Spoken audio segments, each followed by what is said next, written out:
Meanwhile, at the Hall of Cage. Well, I'm one of those fortunate people who like my job, sir. Got my first chemistry set when I was 7, blew my eyebrows off. We never saw the cat again. Been into it ever since. I did a bare 360 triple backflip in front of 22,000 people. It's kind of funny. It's on YouTube. Check it out. Oh my God, a gun! Somehow they managed to get every creeping freak in the universe in this one plane. Coffee and a muffin. Okay, so I need to establish themes. Maybe banana nut. That's a good muffin. So just quiet down, my little one, and call me Dad. We get some balloons and go to the puppet show. Sorry, boss, but there's only 2 men I trust. One of them's me, and the other's not you. Hello, everyone, and welcome to the Top 10 Cajun Greatness. Cajun Greatness is to Cajun Greatness on. We're going to be doing a special... Hi, welcome to WatchMojo. Hi, welcome to WatchMojo. I'm Charles Stiles from Mystery Diners. Top 10 Cajun Greatness bits. Or top 10 Charles Stiles Mystery Diners. Top 10 butt pussy moments. Top 10 moments from the Adam Cole, Britt Baker episode of Bar Rescue that's coming up on Paramount Plus soon for some fucking reason. Top 10 botched circumcisions. Top 10 poopiest anime betrayals. Wenzel's like, how did you know one of my lists? Top 10 most hilarious brisk moments. People are like, what the fuck is happening? Because today, What's wrong, Wenzel? we're doing... Oh, no, I was eating a payday. Oh, okay. I didn't know you were eating it. A lot of caramel. It is. Yeah. Yeah, it is a lot of caramel. Delish. Yeah, AYCH, but all that caramel is going straight to my prostate. What? So today, in case you couldn't tell, we decided to do a Mad Lad thing, and we're going to do the top 5, top 10 WatchMojo list, in our humble opinion. We didn't decide. That cursed goddamn wheel fucked us. Whose original idea was this? That was me. Yes. I'm claiming that. Why do you think they're so excited? Man, I've loved this bit ever since it became a reality, and now we're finally here. Okay, so with a guest. Yep. Yes. I'm your host, Shimmy, and joining me today are the other hosts and Wenzel, who's not a host, but you know what? We like him, so here he is. He's part of our guest month. Hello. Hey, Wenzel. We have, to my right, Wenzel. Introduce yourself. God damn it, Wenzel. I just heard your burp come out of your throat. I brought you candy. The least you can do is bring me content. I hope that gurgle appears on the mic. I mean, I heard the gurgle from here. I hope it did. To Wenzel's right is Cannon. Hey, it's me, Wenzel. Hello.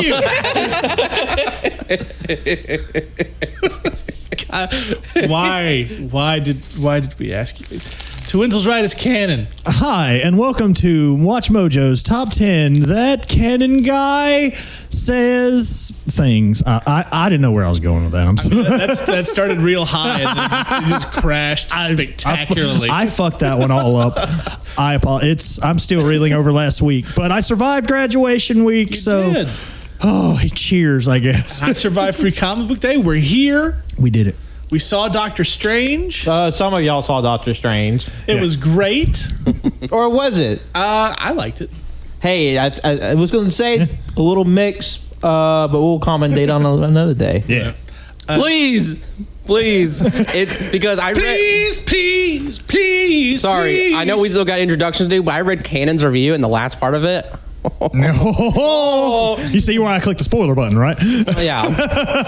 Yes. Hey, 10,000 likes, and we'll do a Doctor Strange Multiverse of Madness non-canon file, or we'll just do one because whichever comes first. Yeah. 10 likes, and we'll hit a new record. To Cannon's right is Pat. Oh yes, Pat. To Pat's right is the person who did this to us. Yeah. Yeah. I was years old when I discovered Peter Steele from Typo Negative had a Playgirl shoot. And then I was mortified because that man is a literal monster. Yeah. Well, Oh, speaking of Playgirl, I found out that one of the last Playgirl in paper magazine photo shoot was Sarah Palin's daughter's baby daddy. I hate That's fucking wild. Why? No. Because he was not popular, he was relevant at the time. God, y'all remember that time they had a family reunion and it just turned into like an Alaska statewide brawl? It was wild. I must have been asleep that month. Well, I just try not to think about Sarah Palin at all. Ever. I think Sarah Palin is complicit because she saw Russia from her back porch and she didn't do a thing about it. Yeah, she was too busy having incest. Whoa. I mean, where's the Having a big old bowl of incest in the morning with Yep. milk. Hey, plenty Wait, of fight. am I making that up? I don't know what you're saying right now. I don't know any about the deets about Sarah Palin and incest. And this Where is the fuck did I get that? And this is Cajun greatness. It's not getting cut. All this stays in. No, I don't care about it. Sarah Palin's a piece of shit. I don't care about that. It's just I just think it's funny. for some reason, I was thinking oh yeah, that's somebody who did incest. Not do incest, Jesus Christ. That's somebody who I like to do for incest. I don't know why. I'm thinking incest. I love how it's still continue with this bit. Because I'm trying to think, why is there a connection let's not- between incest and Sarah Palin? not I don't. think- That sounds like a you Let's not problem. think about this bit anymore. How about that? Let's just let it die. Hi, Charles Styles, Mystery Diner. Yeah, Charles Wells, Mr. Rejoiner, So what we're gonna do today? Because I mean, may as well do it the way we did. Oh no! Wait, sorry. Now I remember. I remember. Okay, no. Recently, there was a politician who dry humped his cousin. Right? Yeah, right? Am I right? Yeah, that was a thing. Yeah, that's it. Okay. Sorry. No, please. I'm just gonna enjoy this Slim Jim. Jim needs a little excitement. He's into it. literally snapping over there. Fucking shit. Also, there's a great Macho Man bit at the opening of this week's episode of Cage of Greatness where the lad just do Macho Man impressions, but it's about jerking people off. Oh yeah, we did do. Was that on Cajun Greatness or was that on Ach? That was on Ach. Okay, because you said Cajun Greatness. Yeah. Oh well. There's a great opening bit on this week's Cajun Greatness that you all just listened to for the last 6.5 Yeah, minutes. the great bit's what I just fucking said. But Jim. both are on the same network. They're all under the same umbrella. Oh yeah, let's get to this WatchMojo list, Which brother. is the Umbrella Corporation. Anybody got the T virus? We all gonna die. Well, I just tested positive for the T virus. No! I took the T virus vaccine. I'm good. Your balls are growing as we speak. I know, man. It's been knocking into the mic stand. It's becoming a real problem. This cord is janky and it's gonna the whole time. So let me try to tuck my balls in a little bit. Yeah, remembered vaccine is stored in the balls. Confirmed. Nicki Minaj approved. Just to remind you all, we're going to have an actual legitimate guest at a legitimate show. Wait, they don't know about that yet, do they? In 4 weeks. Yeah, well, that's what. Yeah, So we gotta get this shit I will out be now. able to rein it in. That's why we're getting the bullshit out Yeah, we got now. to get it out now. So on the most bullshit of bullshit episode. I mean, you're not wrong. This is but the- at the go Jimmy, this is a dedicated space for bullshitting. This is why it's called UnCaged. on. So anyway, much like this past episode of Ach, where the Would You Rather episode, the easiest thing would be, let's just go in a circle and do one list at a time that caught our eye and discuss it briefly, and then just do that 5 times. Yes. That's pretty much the idea I had in my head. Yeah. That's same here. Let's go. And then save the most ridiculous one that you have for last. But we'll do our honorable mentions before those. Well, I don't have any. Well, I do. So Oh, you go with your honorable mentions. I will. Thanks. But first, our honorable mentions. Right. Okay, so Wenzel. What was the first WatchMojo top? This is the stupidest goddamn. What was the first WatchMojo top 10 list that caught your eye? What do you want to talk about? No, I didn't do it. I mean, you guys said, and I was just like, okay, and then I didn't realize it was serious, so I just kind of showed up. Hey, Are you for real right now?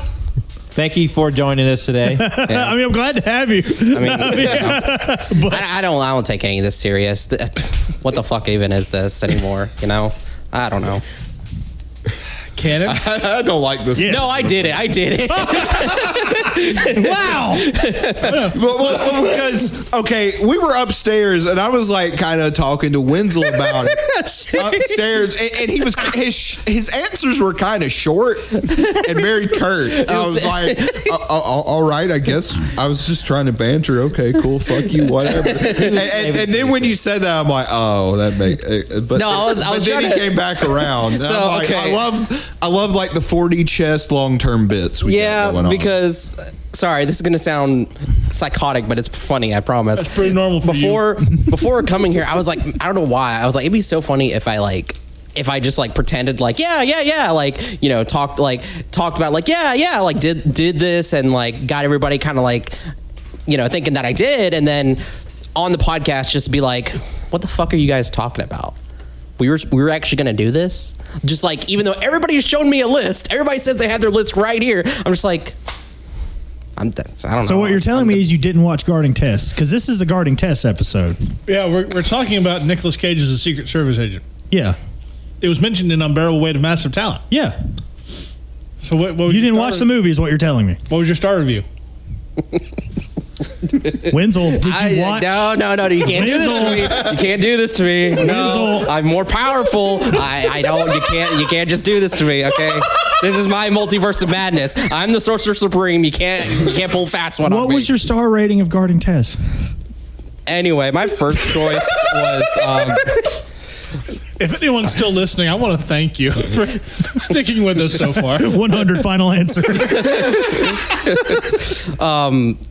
Charles Styles Mystery Diners. So my first choice is just top 10 Halo campaign missions. Oh, nice. That's a good one. Yeah, it was good. I mean, I did it like, so we had to do 5. I did 2 that I thought were pretty basic. I was like, yeah, okay. I thought they were fine. And then the last 3 are like the ones that I'm like, okay, this is getting interesting now. So yeah, that was my first choice, top 10 Halo campaign missions. I mean, I agree with every choice on there. Is there anything you would raise or lower in their list? Like, you can talk about the actual levels, Beast. I mean, not really. It was just, I will say though, like, I would probably put more Halo 5 campaign missions in there, because after having played Halo 5 now with Colt, Halo 5, it just seems a lot better. Yeah, no, I mean, it was a solid list. That's all I have to say about it. Sorry. No, it's fine. Like in terms of like actual like. No, there's no wrong answers on this episode. Believe me. I'm just happy you actually have lists. Yeah, no, like for real, like whenever so like on the real, like behind the scenes, whenever you guys told me this, I was like, do we actually have to watch the list? Like, what the fuck is this? Like, we would watch them and just. So like I watched like some, and I was like, I couldn't really decide on any, but like I said, the last 3 I have stuff to really talk about. Okay, hell yeah. Or 4, sorry. Cannon, what you got? All right, well, I feel like I have these in some sort of ranking, you know, since it's top 5, top 10 and all. So coming in at number 5, definitely, in my opinion, the most one of their most clickbaity of videos I've ever seen.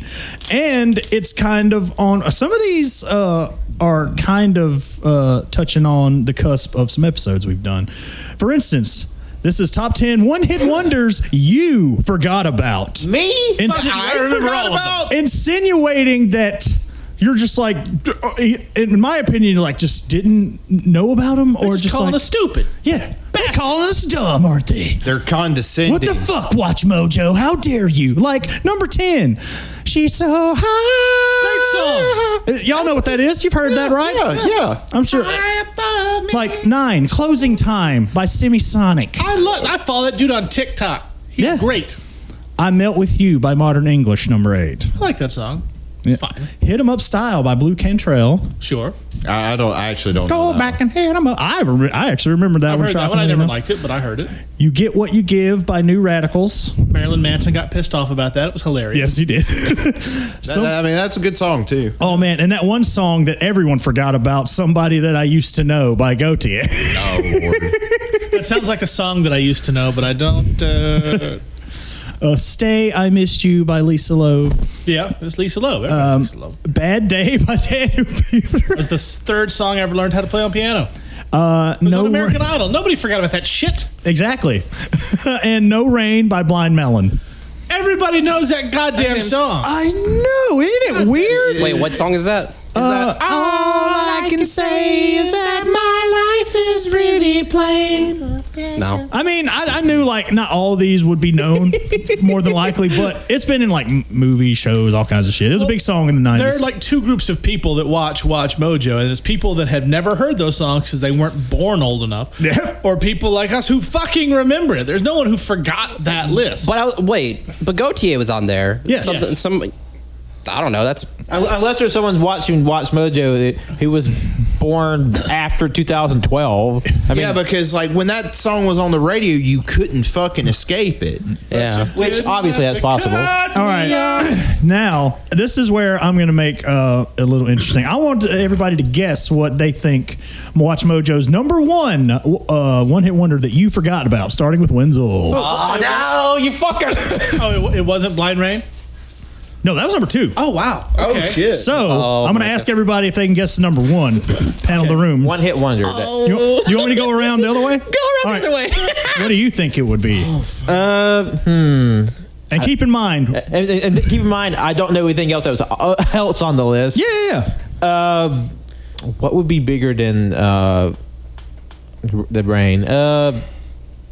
God damn I'll it. even say we've all heard this song. Oh, I'm No, sure. no, fucking do that. Damn it. It got played 1,000 times, among many other sons, but this was a stupid idea. You want me to just tell you? No. I want to guess. I want to guess. I want to guess. I'm not going to do this for all of them, but this is a fun thing. Okay, so someone who knows they can speak up, or someone who has a guess off the top of their head.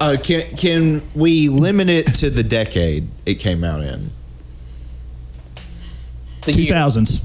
2000. 2000. No, because this is all songs in the 2000s, right? No, this was just all just one-hit one-hit wonders. wonders? Yeah. Okay, Shot in the Dark, Mambo number 5. Okay. Who let the dogs out? It's a good choice. Honestly, I figured it would probably be either that or I believe in a thing called Love by the Darkness. Also a good choice. Stop. Put your finger down. You're the one who has answered. I'm trying to fucking think. Oh my god, I know because there's one fucking song that it's If he ends up getting it, oh my god. 2000s. I like this shit. So. Oh no, I don't have an answer. All right, it's fine. All right, so number one hit wonder that you forgot about was Stacy's Mom by Fountains of Wayne. No! No one forgot that fucking song. Yeah. I did. And I forgot that song. and that is why it was the number 5 of my top 5, top 10. Fair. Definitely the most clickbaity of the bunch, in my opinion. I've got one that's pretty, that one's worse, but I think mine's gonna be close. Okay. Pat, what you got? I got a couple that I definitely was not writing down the list as y'all were talking. No, that'd be silly. I thought you were perish the just thought. relaxing and hanging out. One of my lists was a recent list. It was top 10 weirdest Pokedex entries. Ooh. Okay. It's a good one. And also, it's not like a little behind the curtains here. It's not really right so much. Oh, this is a great list. Also, these are just lists I found the day of. I thought, oh, this will be a funny bit to talk about. And so I was learning in the moment what the list would be. That's fine. So, there's some like good bits in here, but I think there's some pretty noticeable missing entries. Like one they include is Raichu is number 9 because one of its Pokédex entries that its electricity can knock out an Indian elephant. Oh, wow. Which means that a real world animal existed at the time of the Red and Blue Pokédex entries. That does bring up several disturbing and unpleasant questions. Wait, hold on the fuck. Does Raichu work for fucking Alabama Power. Ring No, Brothers? Thomas Edison.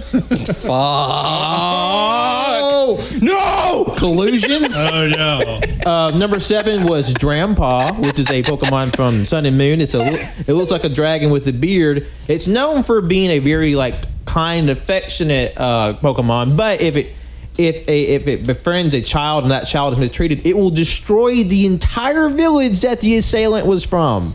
Nice. Wow. A rad dragon with a beard who's down with revenge plots. Yep. Yeah, it's based dig off it. of Falcor, right? I mean, it kind of looks like Falcor. Well, it sounds more like Genghis Khan. So Yeah, Genghis Khan was destroyed thousands of lives. Also great with kids Genghis because he had so many. for the children. It's a Genghis Dragon. Dragon. Gorbis, the number 5. It looks like a little pink fish eel and very cute. But all his Pokédex entry was it's known for skewering its prey and sucking out the fluids. Yeah. Nice. That's gross. Pokemon are fucked up. Yo. That's very Starship Trooper-esque. Yeah, so the number 2 was Spoink, which it's a cute little pig that bounces on its little curly tail, has a big pearl on its it's like head. the Tigger of Pokemon. Yeah, except the Pokédex entry said if it ever stops bouncing, its heart will stop because every time it bounces, the concussive force restarts his heart. What the fuck? What the fuck is that? And number 1, which I thought was bullshit, was Drifloon, the little balloon Pokemon. Yeah. Its entry is if it had its way, it likes to hang around children so it can spirit them away to the Spirit World? to the spirit world, but it's too light to carry them away. So it's a kid murderer. It's it. But then there's other spookier ones, probably the most famous is Hypno, the Pokemon that hypnotizes people. And one of the entries, it says there's reports that there was one Hypno that kidnapped a child. Don't like any of that. Oh, and Japan. there's fucking Palo Sand, also from Sun and Moon. It's like this giant sandcastle, basically saying that because it feeds by draining the life force out of people and Pokemon. And one of his entries is whenever it moves, there are piles of bones underneath it. Sun and Yeah. Moon probably has the darkest Pokemon entries, and hardly none of them are on here. Those are all pretty fucked up. Yeah, It's a good list. good list. Yeah. Wow, I don't Solid. I don't know how to fucking follow that up. No worries. It's just number 5. So, I chose mine by some varying criteria, but I guess I'll get one of the clickbaity ones out of the way. Top 10 underrated guitarists. Okay. Some of the entries on here, I was like, okay, Buckethead, Nuno Betancourt. I'm like, okay, yeah, those guys are underrated. I see that. But number 10 was the guy from Blur. But he's no one knows a Blur for their guitars, though. Are you talking about that? Yeah, that band. Okay. The guy from Blur that didn't make the Gorillaz.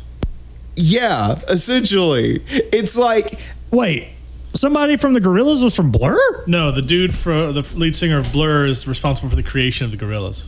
Damon Oh wow, I Albarn. didn't know that. Yeah. That's cool. Yeah, Damon Albarn. His solo stuff is pretty sick. Nice.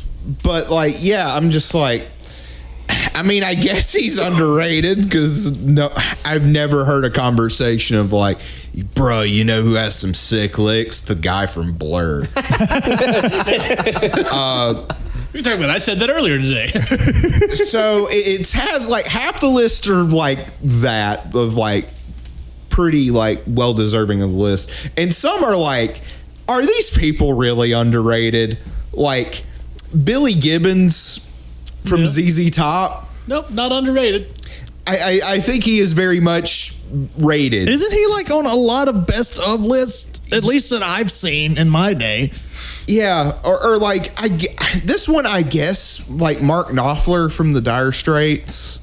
No, I've seen him pretty rated too. Yeah, It which sounds like the list is top 10 guitar players who aren't Jimi Hendrix. or Eddie Van Halen. Yeah, it's. But Hendrix was number 2. No, I'm kidding. But yeah, Mark Knopfler, Dire Straits, good. Why did you have to say the F word so many times in that one song? Yeah. Well, to be fair, the song was supposed to be like in that it was a worker who he was like quoting. It was a story sort of thing. Yeah. So the worker was supposed to be a bigoted idiot. Yeah, it's still like it's still gross. No, it's not great.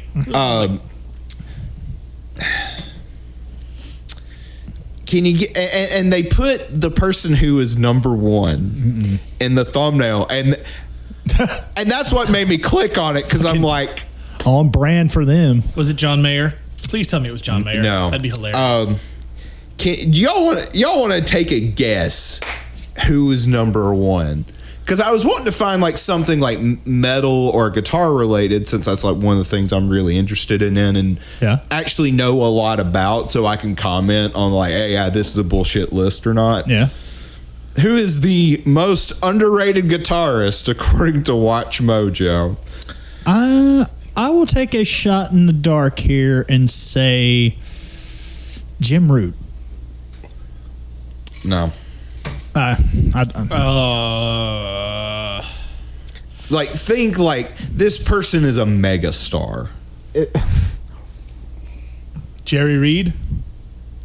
No. More well known. Jerry Cantrell. No. I got nothing there. Like I'm talking like superstar. Like it's someone in like the big four. Is it Slash? Tell me it's Slash.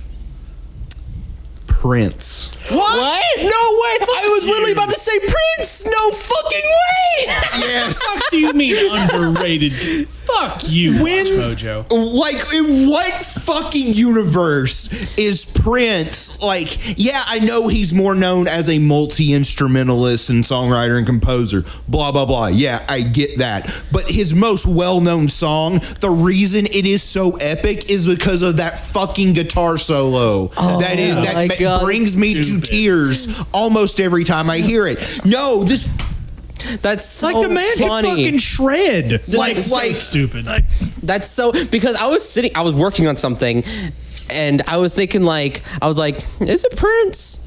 Did they say Prince already? Is it Prince? That's Prince? infuriating. God damn! I need to speak up. And this man was competing with Michael fucking Jackson in the 80s. Mm-hmm. Like, how is this?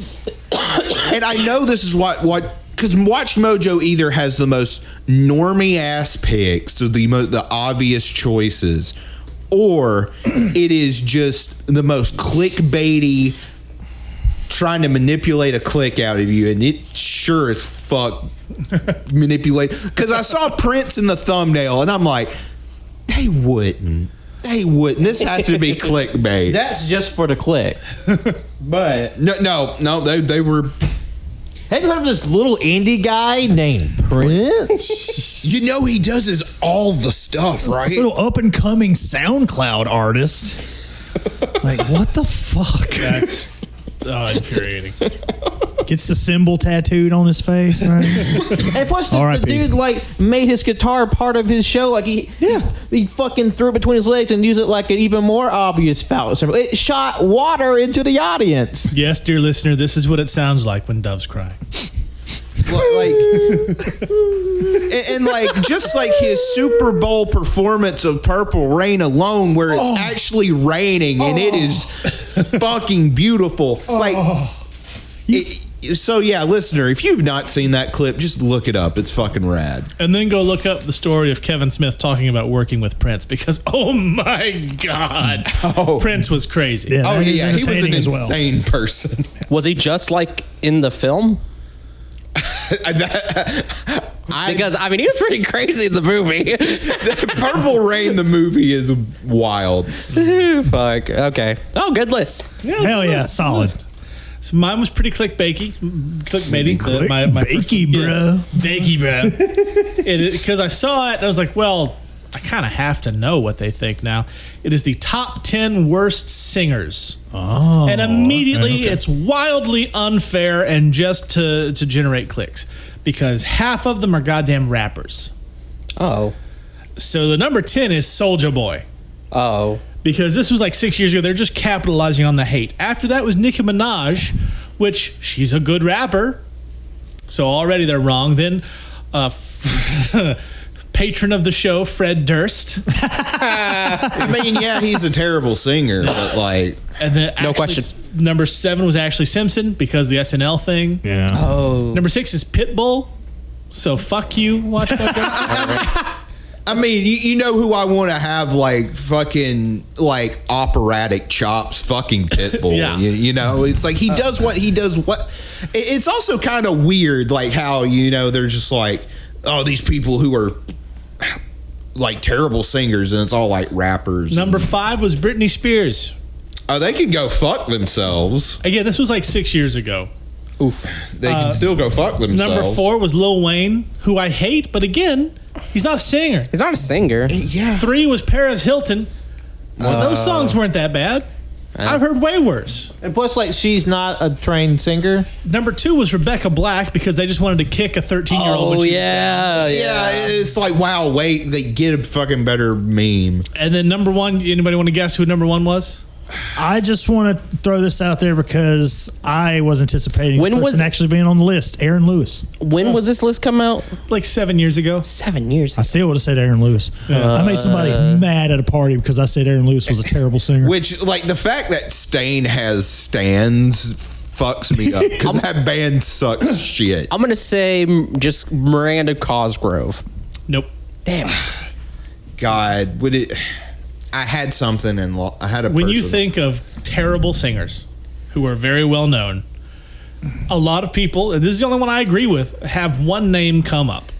I think of the one Is it YouTuber. Cher? I think of the one YouTuber, Gabby something. No, not a YouTuber. Older than that. Oh, Shaggy. Kanye. Nope. It's Yoko Ono. oh shit! Oh my God! Get a fucking meme older than 1970. I get it. I mean, yeah, it's like God. It's like wow. It's like the sky is blue, water's wet, and Yoko Ono can't sing. Like you're not saying anything no one doesn't already know. Damn. Well, because there's that one YouTuber, Gabby. I can't remember her last name. She did her fucking. She sang, or she tried to sing on her lyrics for Genius. That one, I don't know if anybody's seen it. Fucking, it's so bad. It's so sad. Oh God. Yeah, I'm sorry. Wenzel, you're up. All right. In the same vein of music, top 10 saddest music videos. Okay, nice. It's kind of, I guess the cover's kind of clickbaity. Yeah. Kind Well, I of. mean, that makes sense. Yeah. Wow, that one takes me back. Holy shit. I think. Did we watch that? We did. At We one of the watched last it weekend? together. That's why I was able. That's why I was able to pick it. I was, So like number 10 is Take Me to Church. Number 9 is Little Motel by Modest Mouse. If anybody doesn't know, I didn't know that. I forgot. Number 8 is Wake Me Up When September Ends. Number 7 is Lazarus by David Bowie. yeah. Number 6 is Stole by who the fuck was that? I don't remember who that was. Kelly Rowland, I think. No, I don't know. Anyway, number 5 is The Ghost of You. Number 4 is The Scientist by Coldplay. Number 3 is, give me a second. What the fuck was number 3? I don't know. I'm sorry. Wasn't there? Anyway, I don't remember what number 3 was. Number 2, can anybody guess what number 2 was? Oh, I remember it because it was fucking bullshit. 'Cause it was like, what the fuck could be number 1? Because number 2 At is this hurt, point, right? I'll be impressed if you can guess what number 2 is. Here it goes again by OK Go. because number 2 is Hurt by Johnny Cash, right? No, that's number 1. It's No, gotta be it's one. number 2 is Runaway Train by Soul Asylum. Why? Honorable mentions, Untitled, How Could This Happen to Me by Simple Plan. Another honorable mention, Brenda's Got a Baby by Tupac. Another one is Carry You Home by James Blunt. November Rain by Guns N' Roses. Fuck. The saddest music video? What's so sad about that goofy ass fucking just melody? maybe God, comparing- I hate Guns N' Roses. Maybe comparing Guns N' Roses then to Guns N' Roses now makes it sad. Well, yeah, because they fucking suck. But what, can anybody? Sorry, I want to know. Can anybody guess what number one is? Hurt by Johnny It's gotta be Cash. Hurt by It Johnny has to Cash. be Hurt. 'Cause I thought it was a bullshit twist, though. Really? What is it? It's Wait by Moby. What? Yeah. It's an animated music video where it's like a video game. Yeah. I haven't thought of Moby in years. Yeah. It's I only Wait. ever think of Moby when I listen to Eminem. I mean, same. It was I remember that because everybody was like, oh, it should be Hurt, but then it wasn't. It was fucking That Moby. was okay. Wait, Yeah, that was the bullshit. He wasn't even on the list. he wasn't even on the list. Yeah. That's the Because- Game of Thrones style of subverting expectation. Which I mean, It did. I mean the Wait music video, it is pretty sad, I guess, but I mean Moby's kind of a piece of shit, so who cares, you know? Wait, what the fuck did Moby do? Well, he's kind of a piece of shit. He's kind of a piece of shit. Oh, well, fuck. Other than that, I have no idea. Top 10 reasons why Moby's kind of a piece of shit. Number 10, he's bald. I don't know. I'm trying to remember because Number 9, he has glasses. Number 8, you remember that Gwen Stefani video he did? That was dumb. Oh, God, I do. Yes, that's Southside. I came on the fucking radio the other day, and I was like, why? Sorry. anyway, I can't remember. I just know he is because there was a. I have nothing to stand on, but trust me, he's a piece of shit. Well, yeah, because it was on Twitter. It was like works for Twitter. Why not work Oh, for that's... Wenzel? well, no, because there was a thing where like it was like it had something to do with Natalie Portman. I think it was. I think they like were involved when she was pretty young, and she was like, he's kind of a piece of shit. So it was like, well, if Natalie says it, which is fair. Yeah. Well, he is a piece of shit. Yeah, fuck him. Like Just a vague All right, statement. Cannon, what's your top 10 list about Moby? All right, so number 4 on my top 5, top 10 WatchMojo list, we are talking about the worst Southern accents. Okay. More than one? Top, And like actors doing Southern accents. Oh, yeah, okay, yeah, gotcha. my bad. Should have. I could probably guess who's on there. I could probably guess. Cage has got to be top 5. All right, so number 10, right out the gate, we got John Travolta from Urban Cowboy, a movie that we will be watching at some point for Travolting development. At some point. Number 9, we have Jessica Simpson from The Dukes of Oh, Hazzard. yeah, that was terrible. I own that DVD. I did too. Well, it's in Foster's. Yeah. Not Foster's, Mississippi. God damn it. Anyway, number 8, I haven't seen this. Julia Roberts in Charlie Wilson's War. Haven't seen it. Nah, I got no frame of reference for that, other than the bit that I heard in the thing. It wasn't great. I thought she was better in, what was that movie she was in back in the day? It wasn't Fried Green Tomatoes, was it? Or Steel Magnolias? I get those confused. I never watched a lot of Julia Roberts because my dad hated her. That's fair. People can like keep it away. It's like, no, you can't see. Well, fine. Oh God.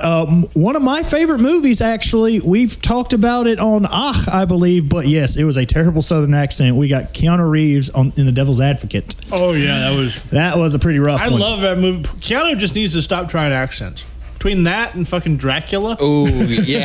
I don't know what accent he was trying to do in Dracula, but it was not good. I blame the director for that one because it would have been the work of Yeah. 5 minutes. Like, well, no, Jonathan Harker's American now. It's fine. Just talk normal, Keanu. I have no frame of reference for number 6. We have Alec Baldwin in Ghosts of Mississippi. That was not good. We have number 5, and correct, because this dude didn't even try. It was Leslie Howard in Gone with the Wind, and from what I've heard, at least everyone else on this list tried. This dude just used his normal like UK accent. He wasn't even from here. And I know, and that's the thing. Like, I know a lot of British actors; they can usually nail fucking Southern accents. He At ain't least even that I've from known. here, God damn it. I didn't mean it to come out that way.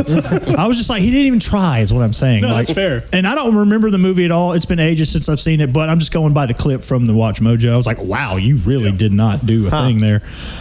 Number 4, I actually like this movie. It's Young Guns. It's Emilio Estevez Yeah, as Billy the Kid. Yes. That was not a good Southern accent. It wasn't good. Yeah.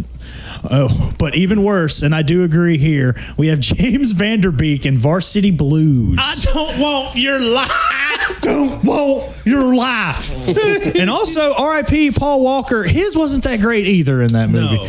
It was. There was a lot of bad Southern accents in that Like movie. you've got wasn't it Dwight Yoakam right there? Like was Dwight Yoakam in that movie? I think he was. I think he was the dad.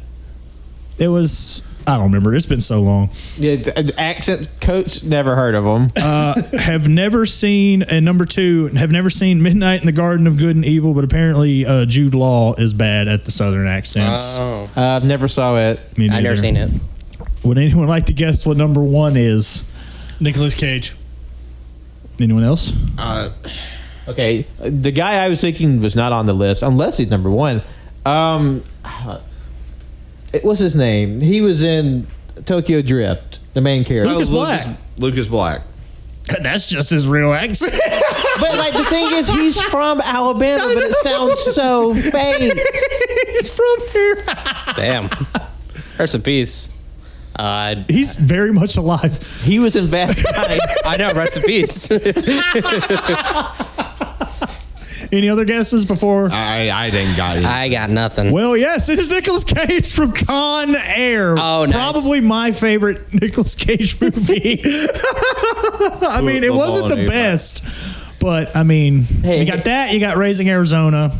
It only added to the experience. I mean, it's. I still love that movie regardless. But yep, that was number 4.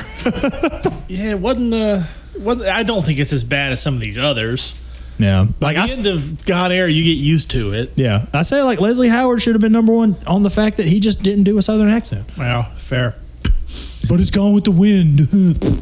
I never liked that movie. I watched it once. I don't know if it's a thing about the time difference, but I love Citizen Kane, so it's not like there's that big of a gulf between the two of them. Just I don't like Gone with the Wind. Yeah, It's way too long, and it's also like racist as shit. And yeah. Jimmy it's watched just, it in like, 2 not different good. time zones. And it's like, oh, something's different. Like actually changed the tapes in 2 different time zones. Yep. Because wasn't that a 2-taper? It was When it was on VHS? I think it was a It- 3-taper. Shit. No, it's just a 2-taper. Yeah, No, Cecil B. DeMille's 10 Commandments. That was a 3-taper. You see, kids, back in the day, some movies were so long they came in 2 VHS Like tapes. Titanic. Yeah, like 2-taper. Titanic. that was the first time I ever saw that. And Same. Like, whoa, we had to split this bitch in 2. Lord Just like the boat. Lord of the Oh, Rings. too soon. Too soon. Too soon, bro. Oh, boo me. Yeah, boo.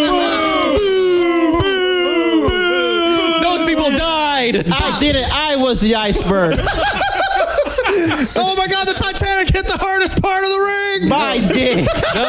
Those people died just so you could say that. What the fuck is wrong with you, you piece of shit? All right, now that we're done chastising Pat for his ill-timed Titanic joke, who's got a good 9/11 bit? Top 10 names for Pat's dick. Number 1, the hardest part of the ring. What are the other 9? Find out later. Okay, I'm sorry, but JoJo, that was a really good fucking joke. Man, fuck. Nice segue. Like, oh my god. Yeah, 9/11 footage you didn't see on TV. Talk about a crossover. That did remind me of one list I saw in there. It's like, I don't think we need this list, but it was like just a little ghoulish. It was like top 10 biggest revelations from the Johnny Depp Amber Heard court case. Oh my God! I That could one made not. my honorable mention. It's just like, Nice. God, like, we don't need this whole thing aired out on fucking Twitch or wherever the fuck. Number 10, Moby is a piece of shit. I didn't know he was part of the trial, but fuck that guy. Yeah, he just came in and just like, fuck him. And No, fucking Moby is just like in the corner of like just every situation. Like he's right there. Fuck you, you asshole. Abaddon, do your thing. you bald bitch. No, to be fair, Moby is a piece of shit. I'm not kidding. Everybody Yeah, listening, go look it up. He's a piece of shit. Yeah. Wenzel's not going to do the work because he doesn't know, but he's going to talk like he Wenzel does. really fucking hated that South Side song. He really didn't like it. Number 9. My dog stepped on a beat. So Pat, Yeah. I'm the only one in the world who's seen that clip. Fuck off. No way. You're up, buddy. Yeah. Okay. Now that I have a theme for my list, I definitely didn't think of just now. Definitely not. Pat's top 5, top 10 lists that are just kind of asinine and pulled together at the last minute. Right. Yeah, I watched you type that whole Number thing. Number 4 was top 10 what the fuck moments in Naruto that once you forget. Guess what? They're all bullshit. Like nobody knew that Hinata was in love with Naruto. I thought that was a major plot point. They wanted you to forget about the ninja tools in Boruto. Yeah, this plot device that started in the top of that series that quickly dropped off. The ninja graduation series that no one was able to figure out that the 4th Hokage was Naruto's father. What? Whoa! Damn it, I have spoilers. Naruto used to wear goggles when the series started. Whoa! Naruto, despite growing up without a parent, grew up to not be a very good parent to his son. Yeah.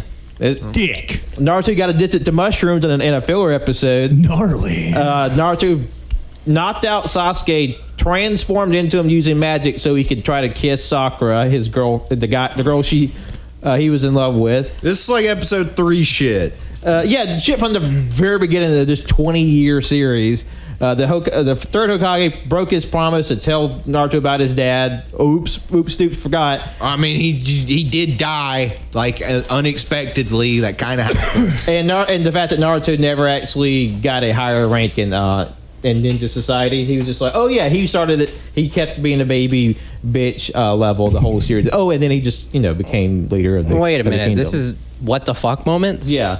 These are like what the fuck moments they want you to forget about in Naruto. And like they're all bullshit. How about the fact that fucking Sasuke just fucking got away with every crime he ever committed and was not present for the birth of his daughter and has no contact with his family. But he's treated like a hero.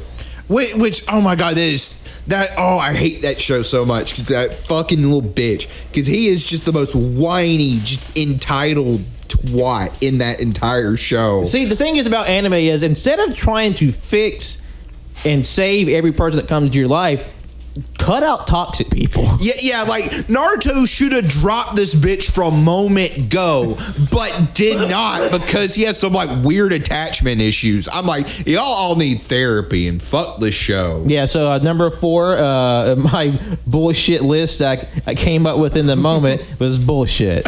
So it tracks. I'm not trying to freak anybody out, but I'm trying to keep track here. That Christmas Superman pop right there, I think the head has been slowly turning towards Shimmy over time. I mean, it is pointing towards Shimmy inside of its box. Well, much like Santa, Clark there sees you when you're sleeping, and he knows when you've got kryptonite, Luther.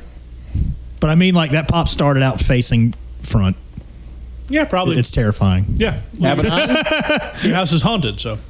I mean, that's definitely a possibility. But Abaddon protects us.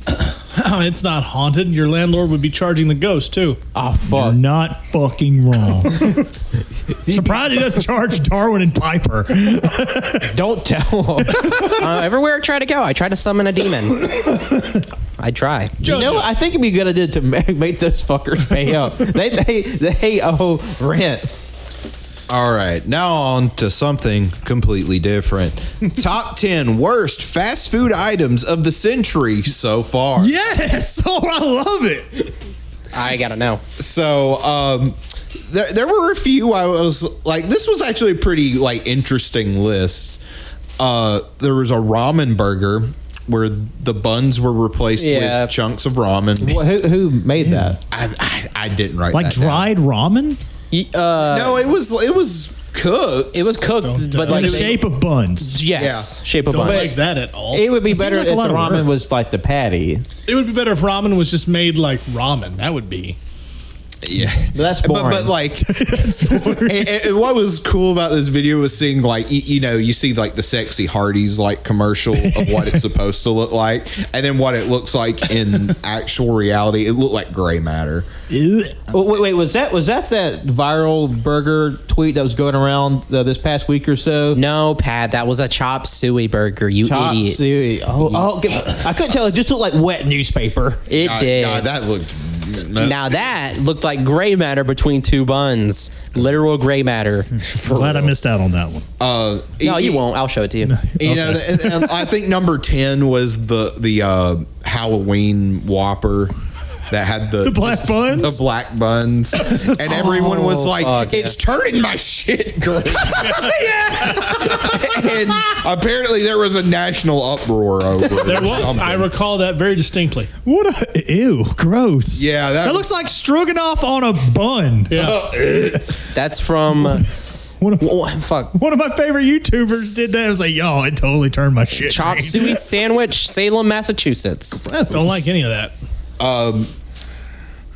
I totally forgot. McDonald's did this. Fish McBites. What? Was it like fish nuggets? Yes. Fish nugget. And there was like a fucking commercial for it with an annoying jingle like fish bites, fish bites. It was brilliant. KFC had the Cheetza, which was a pizza, but they replaced the actual pizza part with chicken and just put pizza toppings on. That I remember sounds that. fucking awesome. I remember that every day. How did I miss that? I'm mad. And then it got kind of dark towards the top because there was one dark. This one killed a mother. Yeah, Soylent Green, number See, one. You joke. No! Bitch, you joke. Bitch, you joke. Fucking, to start us off, we had this seems pretty simple. It's just a grilled cheeseburger where it's a burger, but the buns are whole grilled cheese sandwiches. Yeah, Metro Diner did that when they. Yeah. It was delicious. Yeah, I there was a certain place, that fast food thing that did it, and it was like the sandwich itself was like 1,500 calories. It may have killed people. It may have like jump started like people's like heart issues. Like they had to discontinue it because it was so unhealthy. It was a public health crisis. There is basically a Canadian version of Starbucks called Tim Hortons. Oh yeah. They had a buffalo latte. Like the sauce? Yes. Ew. And a buffalo donut. Ew. Not a fan. There were some Chinese Dunkin' Donuts that had a dry pork and seaweed donut. No, thank you. Gross. But this kind of took me off guard initially.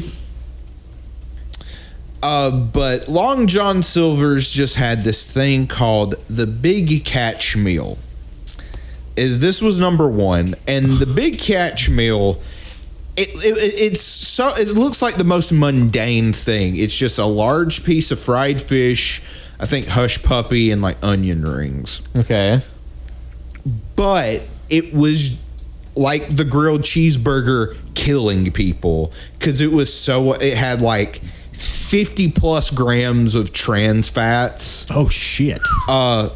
3,700 grams of sodium, and it was like 1,300 to 1,500 calories. Jesus Christ! Like how big was it? Just a hunk of a like. And the thing Side of is, a fish? it didn't look that crazy either, was the wild thing. But they were like, yeah, we had to discontinue it because it was giving people health issues. It turns out that the fillet that they fried wasn't actually fish. It was just like Crisco in like a mold. Apparently. But so, yeah, that was top 10 worst fast food items in this century so far. I'm going to try all of them. Great. Well, most of them are discontinued. Cannon, it's up to you to We'll still recreate try. all of these for AYCH's food series. I'm on it, Chief. Also, one I remember that wasn't on the list was there is a particular donut store in, I think, Maryland that had a short-lived, rightfully so, NyQuil donut. What the fuck? Not a fan. It had a little light NyQuil glaze on it, with a little cup of NyQuil sitting in the hole of it. Ew. What the fuck? That's fucking gross. But turns out they had to discontinue because you can't sell medicine mixed with food. Weird. I wonder fucking why. Yeah, so That's psycho. I hate that. yeah. But apparently, this restaurant, this donut bar, was known for its avant-garde creations, and that was sort of one to maybe say should have got nicked on the cutting block. All right, well, going from gross to also gross, but for a different reason. This one stood out to me because the list just made me irrationally angry because it shouldn't be a list. Top 10 actors who refused to do nude scenes. And they started it off with, now these are going to be some actors and actresses who, there's only 2 dudes. Only 2 dudes in the entire fucking list. It's all just like, it's like Zendaya and Blake Lively and then Neil McDonough. And I don't know, that is fucking ghoulish. Like, Emma Watson, Jennifer Garner, Julie Roberts, Mila Kunis, Jessica Alba, it's their fucking right. Samuel L. Jackson, which I will say his reason was funny. What was his reason? He was worried that the reality matched the perception he felt people might have of certain body parts. See, that's a good bit. And then Megan Fox was number 1.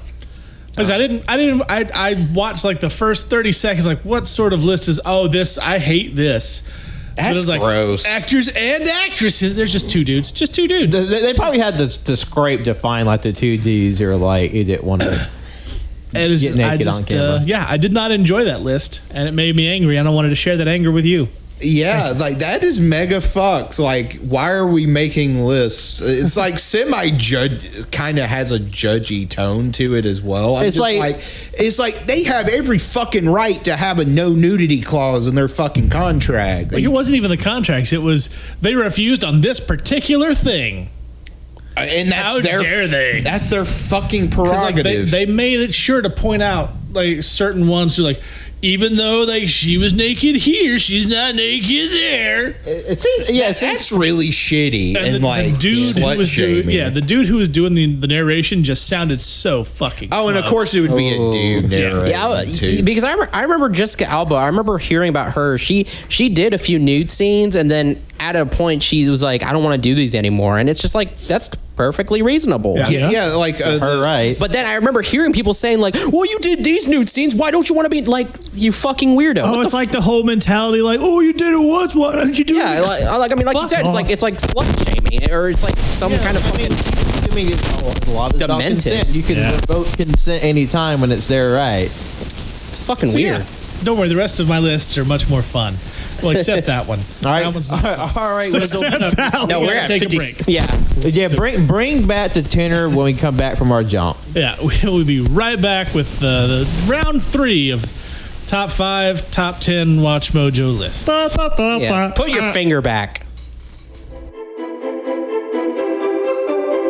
Grace, class, style. All of this and more can be found at tpublic.com/user/caging greatness. Show the world that you'll never let anyone cage your greatness.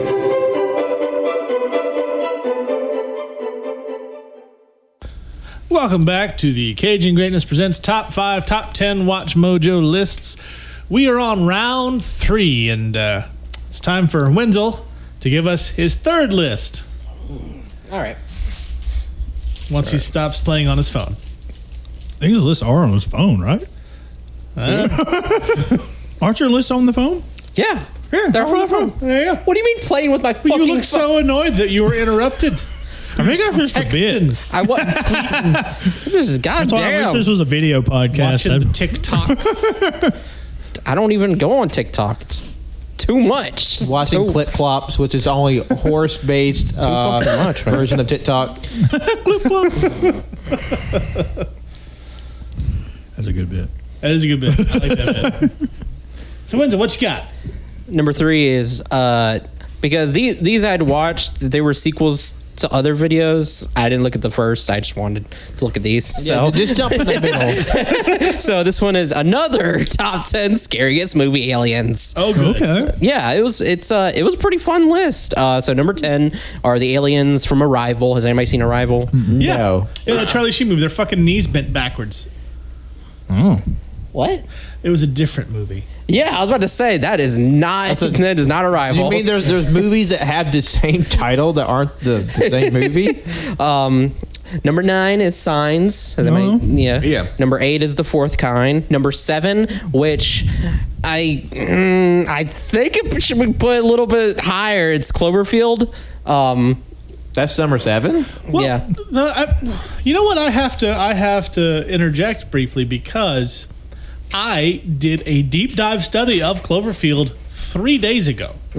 What the fuck? Clover is not established as being an alien. Okay. Or maybe Fuck, you're right because Clover is established as having been in an egg on the bottom of the ocean, and then a satellite fucking fell Yep. and awakened it. Now, the Cloverfield paradox did hint that perhaps that collider is what caused rips in the fabric of several universes, which might have brought these monsters to Earth, but that's never confirmed. And as far as we know, Clover was just born on the bottom of the ocean. Yeah.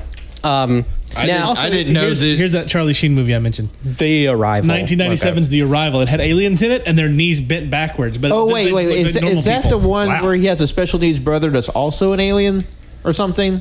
No, I don't think so. What? Okay, that's another movie. Well, have you seen 10 Cloverfield Lane? Yes. Now those were aliens. Those yes. were aliens. Yeah. For sure. Sorry, spoiler. Yeah, I feel like the whole Cloverfield verse is just kind of discombobulated. It just took a bunch of unrelated movies and put them in a franchise. Well, Yes, no, Cloverfield kind of, Paradox yeah. was that. Yeah. It was a Yeah. sci-fi movie that they just slapped the Cloverfield thing on. And you remember the World War II movie they did after that? What was it? Came out shortly after. It was about like Nazi zombies, essentially. Or Nazi monsters. Overlord. That was going to be in the Cloverfield universe, and after Cloverfield Paradox was not so well received, they like cut ties with that shit immediately. Oh wow. Overlord's a pretty cool movie. Overlord was I've always sick. wanted to see that, Overlord actually. was. It's a good time. You haven't seen Overlord? I want to. Is it on I Netflix haven't seen still? it either. Oh, Should still be on Netflix. I'm pretty sure that was one of my honorable mentions when we did the movies of our. I think I have it on live thing, Blu-ray. If I would have known that, I would have brought that over. It's 'cause a good movie. It's so sick. I mean, we're recording Friday. That is, yeah. Anyway, God, we got so off track. Sorry, that's fine. Sorry. I couldn't, like I said, 3 days ago, Cloverfield deep dive. I had to jump. Okay, I know I'm getting off track again. No, Cloverfield, whenever that movie first came out, I deep dived into it because I was just a kid, and it was so just fucking crazy. And like for the longest time, waiting for like a sequel or something, and then Cloverfield Lane came out, it was like, oh fuck, and John Goodman's really good in there. Yeah, He's very scary. Oh man. Do you know when Cloverfield first got announced, no one knew what it was about because it was super hard. Yes. The biggest rumor was that it was a secret Voltron movie. Yeah, because there's one line where it sounds like someone says it's a lion. Yeah. but it's probably line's probably closer to it's a And lie. someone like found a symbol on one of the posters that was real grainy. Like, no, this is definitely the Voltron symbol. Yes, fuck, I remember that. No, and then I remember like there was a bunch of like concept art. I don't know if I can't remember if it was official or like somebody just made it up, but it was like people were like, "Oh, this is the monster." People thought it was like Godzilla or like because it had a giant monster, obviously, but like people were like, "Oh, this is the monster in it." It was like it's really cool concept art. It's like some whale looking like creature, but like that's not the Cloverfield monster, obviously. I think that was an early concept. I think it was. Yeah, it was really cool. I saw There's that also movie. a tie-in manga from like 10 plus years ago. And that manga established that there are dozens of clover eggs on the ocean floor. What the fuck? There's Yeah. a manga? Yeah. And I saw the movie when it hit theaters because I was working at the theater. And I had to look away several times because I was going to vomit. And Yeah. I went to my manager like, man, we're going to need to put up signs. This is Yes, someone will throw I up." no, exactly. I remember that. I remember we went to go watch it, and there was a bunch of signs that said motion sickness or something. You're welcome. Yeah, no, thank you. And Jimmy's also from there. Jimmy's like, hey, can I just like keep all the vomit I find?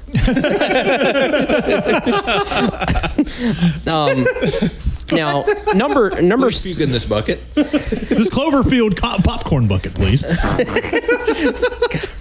Anyway, number 6 is Fire in the Sky. The aliens aren't too scary, but to be fair, the movie itself is very scary. Yeah, no, because no one expected that tonal shift. Yeah, like no. the abduction scene that was not in any of the trailers. Yep. Because I was a kid when like my dad, brother, we're gonna watch this tonight, boys. Like, oh, okay, whatever. And he like I saw the trailer for it. Like, oh, that seems. And then you get to that part, it's like, what the fucking fuck? Oh my god. Yeah, I recommend it. It was actually a movie that my dad actually showed me too. It's on Amazon right now. He was like, this movie is so terrifying, and we watched it. I was a kid as well, and I was like, yeah, this is scary. Yep. Next up, number 5 is Species. Yeah. It's whatever. Surprised that didn't make the first list, honestly. Like it was. Anyway, number 4 was a movie I had forgotten, but when it fucking threw me, it was like a flashback. It was Dreamcatcher. Yeah. Like a Stephen King movie. I've actually never seen it, but I know about it. I feel like I'm getting like these old alien. Is that the one where the guy has a brother that has psychic power, but he's also secretly an alien? I think there might be psychic powers involved. Because there's a bit at the end I remember distinctly about like there's an alien that's trying to get into the water supply, and then the main character's special needs brother uses his psychic powers to fight the alien. Then he transforms into an alien, and then they fight. I think it is. That is the one. Yes. Yeah, because it's been so long. But when I saw the colors and the actors and the aliens, I was like, fuck, they are freaky. They're disgusting. I remember having nightmares. Dreamcatcher. Anyway, yeah. So number 3 was a movie called Puppet Masters. Never seen it. What was it called? Puppet Masters. I've heard of it. The Puppet Masters. Is it like the little doll thing, like the puppet that kills people?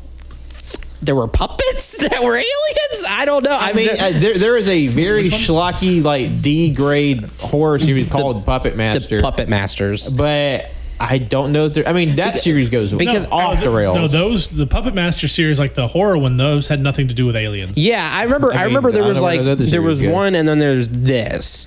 Okay. Number 2 is Extraterrestrial. Wait, I've never seen Extraterrestrial, so I was like, oh, I haven't seen a lot of these movies actually. Yeah, I guess this is why this is like the third or second this is their second list. Yeah. But number 1 was very surprising. Is it Extra? Please tell me it's Extra. Anybody have any guesses? I couldn't say. I just think it'd be a funny bit. Mars Attacks. I love that movie. The Coneheads. I don't know.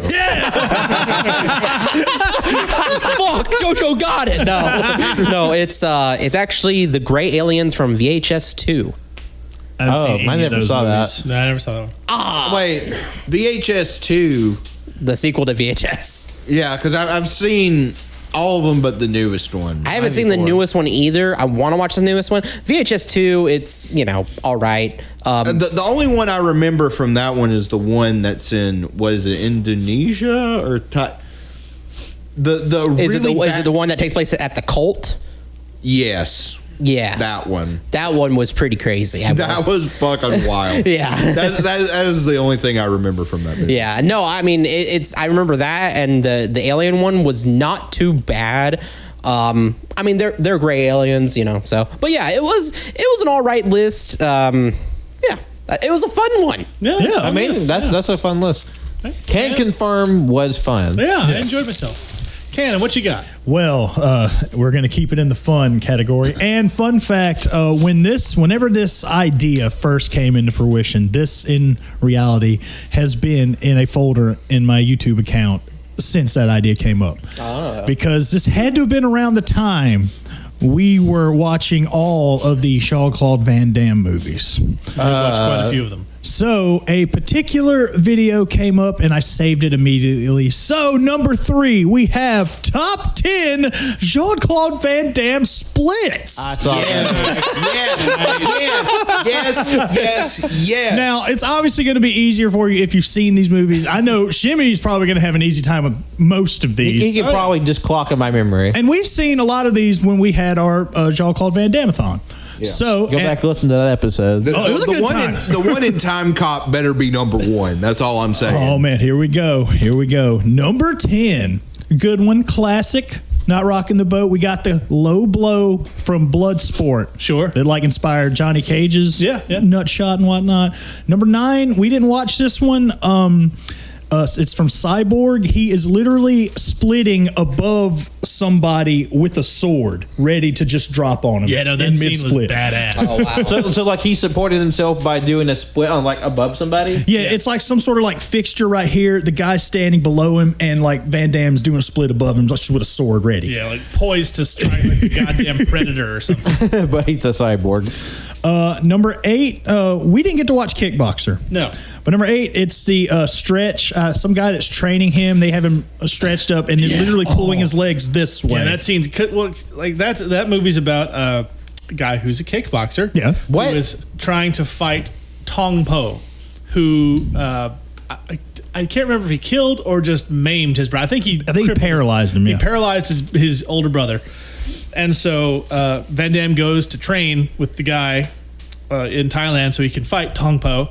And part of the training is he's hooked up to a system of fucking pulleys. He's laying on his back, and his trainer's just pulling the rope, and Van Damme's legs are just splitting wider and wider. Yeah. And like, I have seen that scene. yeah, that's a good scene. Which is funny because I remember like it's not even on the list. In Bloodsport, it was a similar scene, but they're stretching him, but he's like upright. Mm-hmm. It is weird. But again, number 7 from Kickboxer, it's the dance scene that ultimately turns into a fight scene. He does the split like 4 fucking times in this scene. He does. Trainer gets him drunk, takes him to a bar, gets him drunk, so he has to fight some dudes to get some real experience. It's that famous gif where he's just like, But he's just Fucking fun. dancing very Because sillily. he's dancing with their ladies, and they're like, fuck this dude. He looks like a goober, but he can split like nobody's business. I This love that true? movie.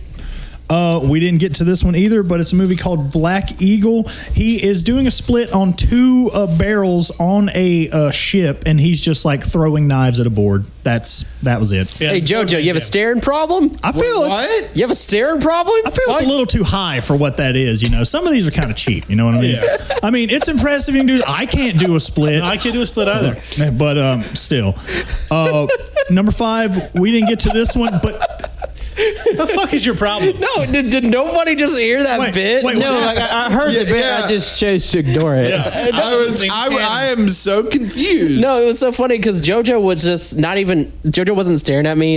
I think they were just staring into space. But I was like, "You got a staring problem? Why don't you take a picture? It'll last longer." no, I didn't hear any of it. I was offended. I was confused. I didn't know what was going on. Continue. No, so, number 5, we didn't get to see this one, but this, man, I feel like it needs to be higher just because of how funny the fucking scene itself came across. It's from Double Impact.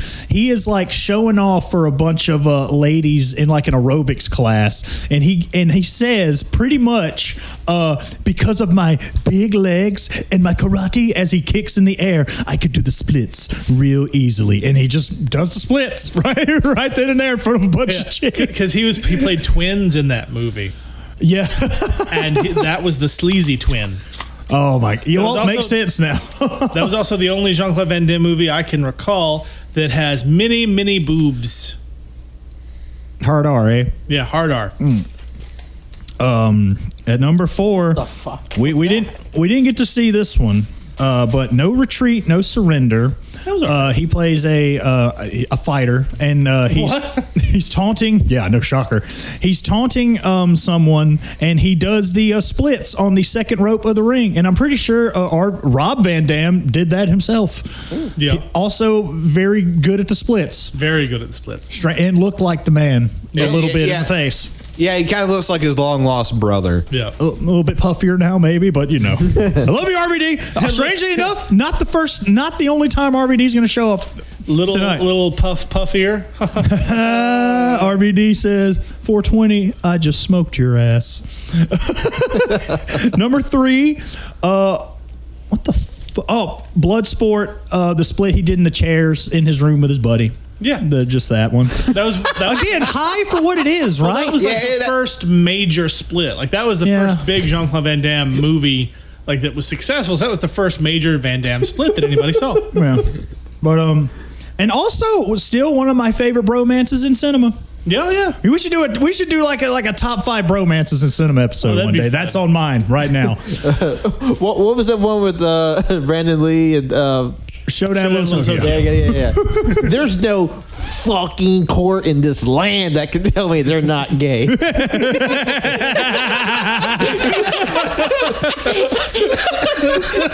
Wow, you said that with such aggression. God damn. Venom just dripping from that. God, I gave that movie a 4, didn't I? I had so much That fun with movie that was fucking movie. fun.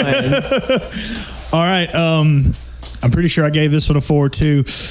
I'm sorry, JoJo. Even I am disappointed. Number 2 is the kitchen split from Time Cop. That should be number 1. I'm sorry. And I must say, I still think Time Cop might be my favorite Jean-Claude Van Damme movie. It's so fucking bananas, but I love it. And his mullet is... I hate mullets. It's the best mullet I've ever seen in my life. A great bit from the movie. Oh, I think you got it. God damn it. I'm sorry. This gnats have been driving me fucking crazy. My verisimilitude was broken not because of the wonky time travel, but the fact that a fucking beat cop can afford a 3-story Victorian mansion. Oh yeah, 100%. It's a little egregious in this sci-fi farce. Now, I do remember a couple of the honorable mentions here, and they were good. Apparently, he did a fucking GoDaddy commercial. Yeah. Where he's just like hanging out, like shaking maracas to the show theme. Yeah. Oh, God. There was another one. I don't know. He was just like stretching his leg out on a pole. But anyone have a guess for number 1? Is it that commercial where he does the splits between 2 moving semi-trucks? That's pretty good. Is it?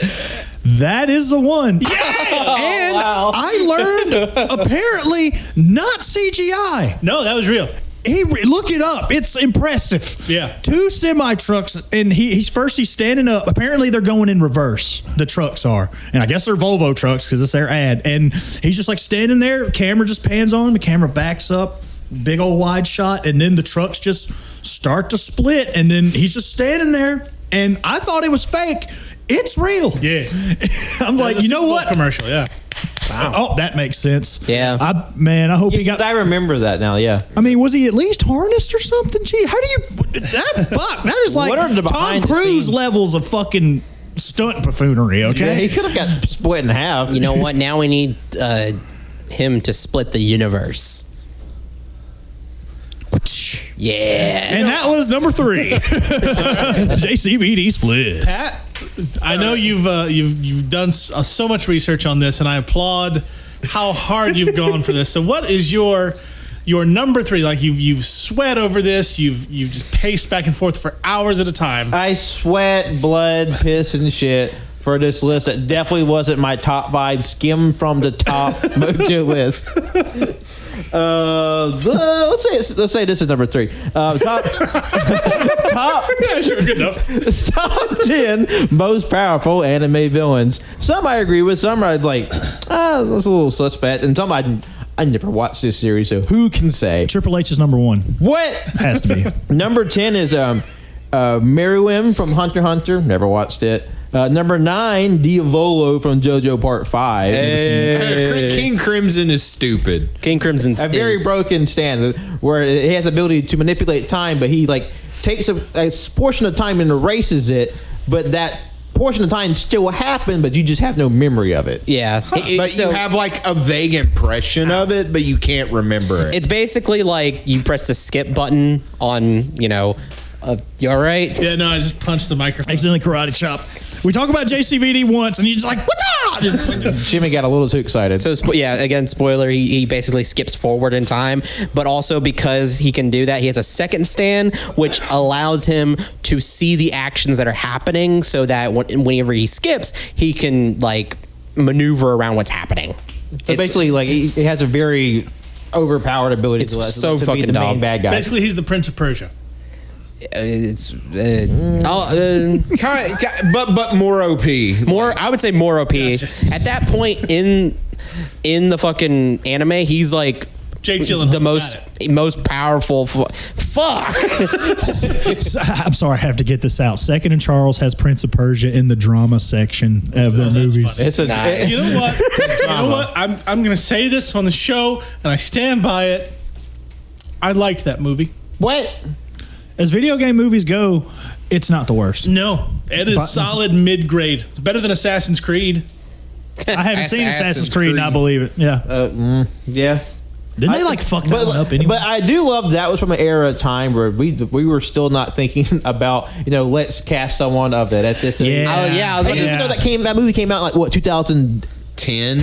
That's It's such, like let's get this fucking Whitey McWhite dude to be in fucking the Middle East. such a bad fucking casting. Yeah. Yeah. But I mean, it wasn't just like there were like Ben Kingsley was a middle. He's pretty white. Yeah, because apparently Yeah, Ben Kingsley was right. just like, hey, Sir Ben Kingsley, you're a terrific actor. Some of the best of your generation.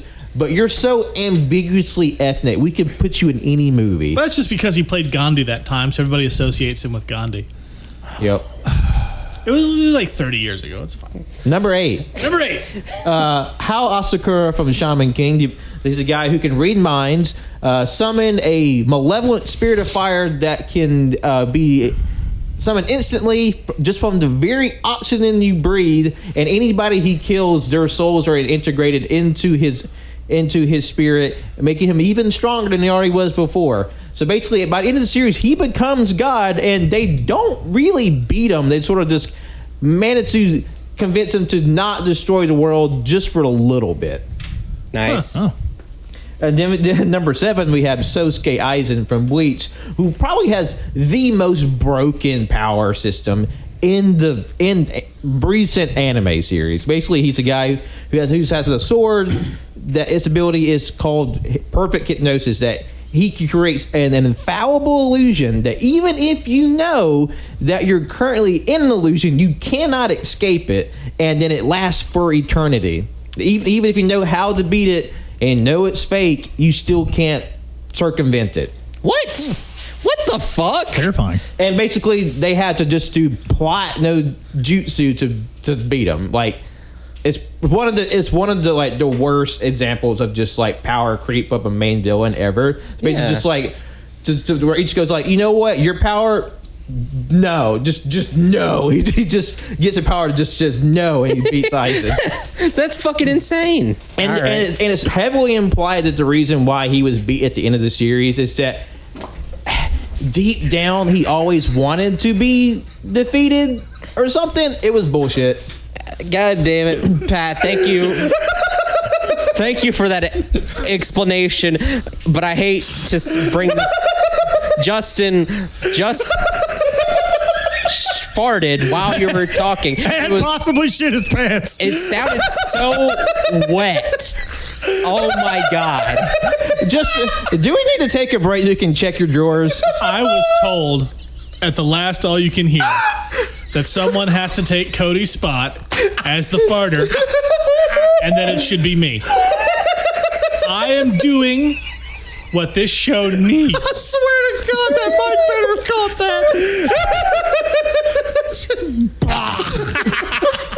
that. You know, I might need to revoke someone's lab status. Oh my God. I'm sorry. Farts are funny. Fuck off. I do think it's an amazing bit. In some countries, it's considered a compliment. That somehow this episode managed to be a bigger shit show than the AYCH this week. God. By some measure. Oh my God. Literally. A shit show. God, I'm crying. So what's the next one, Pat? Number 6, Zamasu from Dragon Ball Super. I never got that far in Dragon Ball Super. Oh no, Zamatsu's a piece of shit. Yeah, no, Zamatsu's a Yeah, piece of shit. he's a part of the Goku Black story arc where they made I an can evil actually version. jump in on this one. He's a piece of shit. Yeah, he's evil. I knew he's a fucker, but I don't know the deets on him. He becomes the goddamn universe. Yeah. So spoiler. His whole fucking the sky is just his face over and over. That's after they beat him. Yeah. But the only way. I'm not going to spoil that. The way they beat him, it's just like, fuck, okay. I mean, they probably have to just, they shrug and say, "Oh well," and then go about their day somewhere else. They basically had to get outside intervention to stop him. It's kind of funny. Yeah, I love it when a writer just turns himself into a corner when it comes to like a bad guy. Number 5 is Father from Full Metal Alchemist. Another character who basically becomes God by the end of the series, and they have to fight him and I'm noticing a pattern. Bullshit away. However, that final fight where they just beat the fuck out of him at the end is one of the most cathartic pieces of cinema I've seen. Because this fucker just has like hundreds of years of like this Machiavellian plot, and just like I know the gist of it. It's pretty satisfying. Number 4 is a series I've never watched, but somehow is really popular. Yet I've never heard anyone talk about it. Fiamma from A Certain Magical Index. Oh. I've never heard of that in my life. You just said words. Yeah, apparently it's a very extremely popular series. Like I said, that I know. I have only heard it from one person ever, and talk about it. That was so long ago. Number 3 is Tiamat from Fate Grand Order, another series I never watched. Another series I never watched. Number 2 is Misogi Kumagawa from Madaka Box. That's a more recent series. No clue. Number 1 is The Anti-Spiral from Gurren Lagann. Oh. I mean, yeah, I guess. Wait, what's this list again? The top 10 most powerful villains in anime. Villains, fuck. Okay. Yeah, basically, the Anti-Spiral, there's like this malevolent force that they attack anything with like a conscious thought, basically to stop evolution. They're like counter evolution. Yeah. And like because evolution and life is always existing, the anti-spiral will always exist. So it's just like you beat them away long enough and they'll come back, but the presence of them will always be there because as long as life exists. Yeah. Yeah, so that was number 3. I recommend Gurren Lagann. Gurren Lagann is good. It's batshit insane. Yeah, it is. Gurren Lagann. Gargantuan? Mm-hmm. Gantuan. Oh yeah, it's my turn. Gargantuan.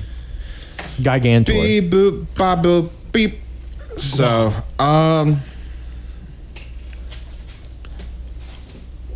all right, I guess we'll go with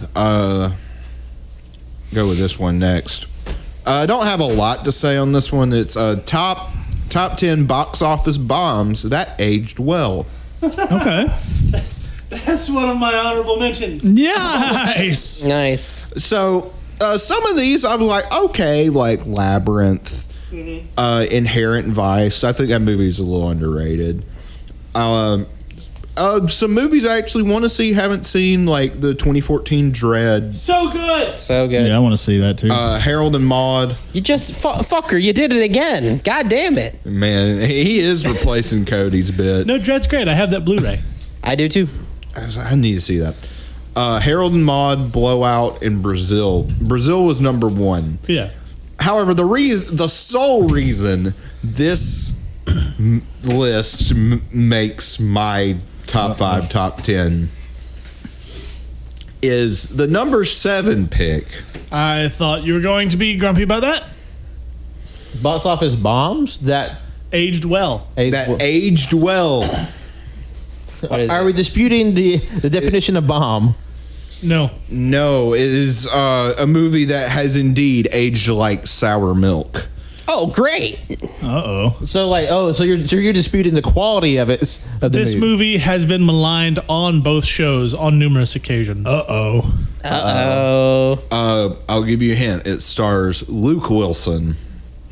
I know what it is. I know what it is. Are you guys not sure? I'm. Oh God damn it! Yeah. Oh fuck! It's Idiocracy. Oh fuck that movie! I hate that movie. It's classist as shit. It is an art. The movie is arguing for eugenics. It is. I'm sorry. I'm not joking. Like, really, WatchMojo? Really? That every fucking trilobite that thinks fucking Idiocracy is some profound, revelatory, prophetic piece of cinema. Hey! Don't know the trilobites didn't do anything.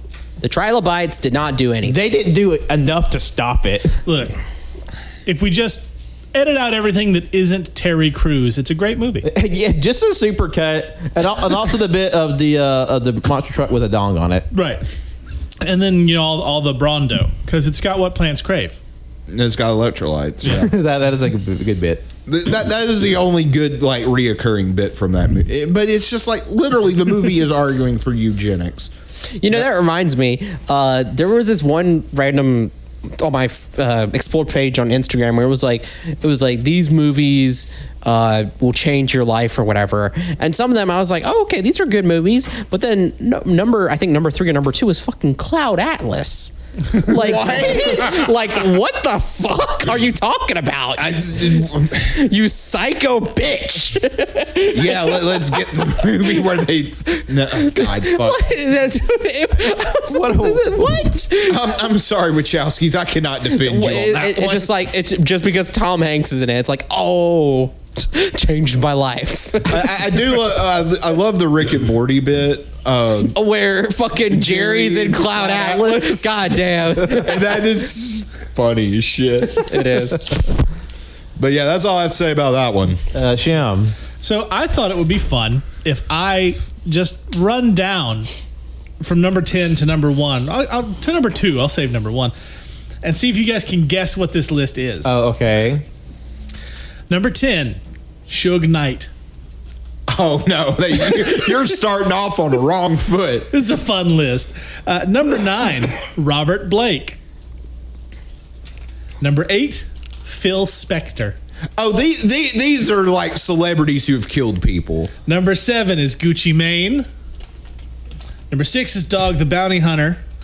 Oh, I know what list this is now. Yeah. 5 is Sid Vicious. This is people who've been arrested for murder. Number 4 is Oscar Pistorius. 3 is Aaron Hernandez. 2 is Snoop Dogg. And the reason that this list is on my list, number 1, is that son of a bitch O.J. Simpson, who murdered 2 people and got away with it. He was almost on The Masked Singer. And they replaced him with Rudy Giuliani. Yeah. What? Oh, yeah. No. What the fuck? Wait, did you not know about that? No. When he got unmasked, Ken Jeong and Robin Thicke were both so mad they left the set. Yeah. And Nicole Scherzinger was just like, ha. And then the 4th one, was it Jenny McCarthy? Yeah. I don't think she knew who he was. God damn it. This geezer.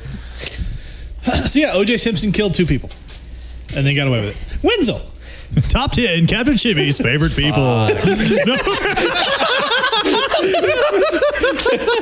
Top 10 great bit from an early episode. That's about to say, we don't hear a lot of O.J. Simpson talk that much anymore on the show. Yeah, that's from the early season. Should we bring it back to the source? Gotta bring back the classics, fellas. All right. All right. So this one is kind of clickbaity too. I realize that because I've seen this fucking everywhere. It's top 10 movies way too upsetting to watch twice. Okay. I don't know if anybody's seen that. I don't know before. what the thumbnable is. That's from Requiem for a Dream. Yeah. Which has got to be number 1. Has to be. That or Schindler's List. All right. Number 10, The Passion of the Christ. I like that movie because Jim Caviezel got struck by lightning twice while making it. What year did this list come out? Bless you. 2016. That's an old list. Yeah. Oh, anyway. Number 9, Brokeback Mountain. Haven't seen it, so I don't know. Really? That's the one that you wouldn't watch? Yeah. It is a bummer. I mean, Come and See has to be on this list, right? If they fucking know what that movie is. Number 8, The Mist. I knew that one was going to be on I the know. list. Oh, That one's really? Now, I will say, I can actually rewatch The Mist multiple times just because I fucking love the monsters. Yeah, I mean, monsters are pretty cool. Like- I remember I watched that movie in high school and I was so mad at the end. Like The ending was such a bummer. Yeah, it is a bummer. It is Yeah. a bummer. I will give WatchMojo that, but it's not like the most upsetting thing in the world. Oh, for sure. Number... Did I have this right? 7. 7. Thank you. Dancer in the Dark. I've never seen it. Oh, that's the movie Lars von Trier did with Bjork, and he treated her like a piece of shit. All right. So fuck Lars von Trier for treating Bjork that way. Number 6, The Green Mile. Really? Okay. All right. I've still never seen that. I in mean, its that's entirety. a solid movie. It's a good movie. It makes me very sad. I mean, it is a sad movie, But I don't but know if this like It's so upsetting. I just can't watch it again. I mean, there's some pretty fucked up movies, but like I don't know. Continue. It's your own, I guess. Number 5, Irreversible. Never seen it. I don't know what that's that the is. Monica Bellucci movie. it's Gaspar Noé. It's infamous for having like a 15-minute uninterrupted sexual assault scene. Yeah, scene. It's brutal and unflinching, and I never want to see that again. All right.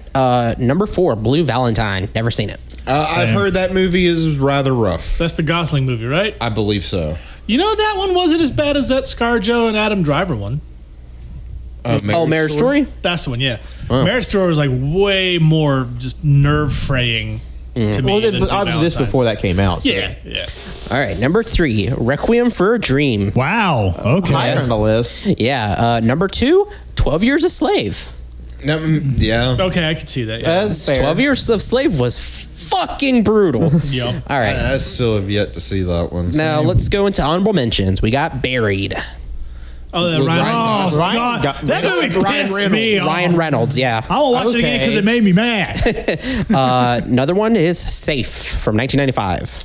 Don't know that one. No. I didn't neither of that either. And another one is Leaving Las Vegas. That's Nick Cage. That one isn't. We have to watch that one at some point. Yeah, it's Oh, okay. it's pretty depressing. That's gonna be a short episode, eh? Yeah. we might need to double that one up or something. It's like leaving Las Vegas and fucking I don't know, Weatherman. Leaving Las Vegas. And Matchstick Man. leaving Las Vegas, and we'll talk about raising Arizona this time for real. Promise. Yeah, we just give a synopsis and just use the rest of the hour to like come back up. Because that was the one he won his Oscar for, right? Yes, where he plays a sad, depressed alcoholic who falls in love with a prostitute. And I imagine it's very sad. It does not end well. Sorry, got a burp. Kind of. The Color Purple is another honorable mention, or the last one. yeah. I've never seen The Color Purple, so I don't know. And finally, number 1. Anybody want to guess?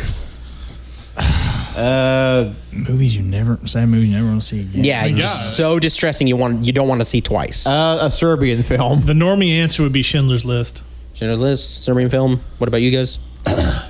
Cannibal Holocaust. Cannibal Holocaust. What about you?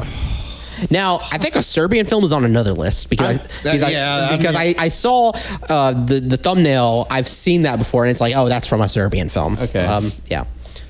So no, obviously. Man, I don't know. I'm trying not to include movies that I think like where like it's the obvious point. Like I didn't want to.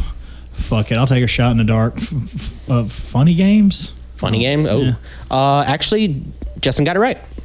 Schindler's List. List. Schindler's List number 1, which I was like, yeah, I get that, but like you could have included like Come and See, which is a very, very upsetting. like I don't know if I can watch it twice on Sondi.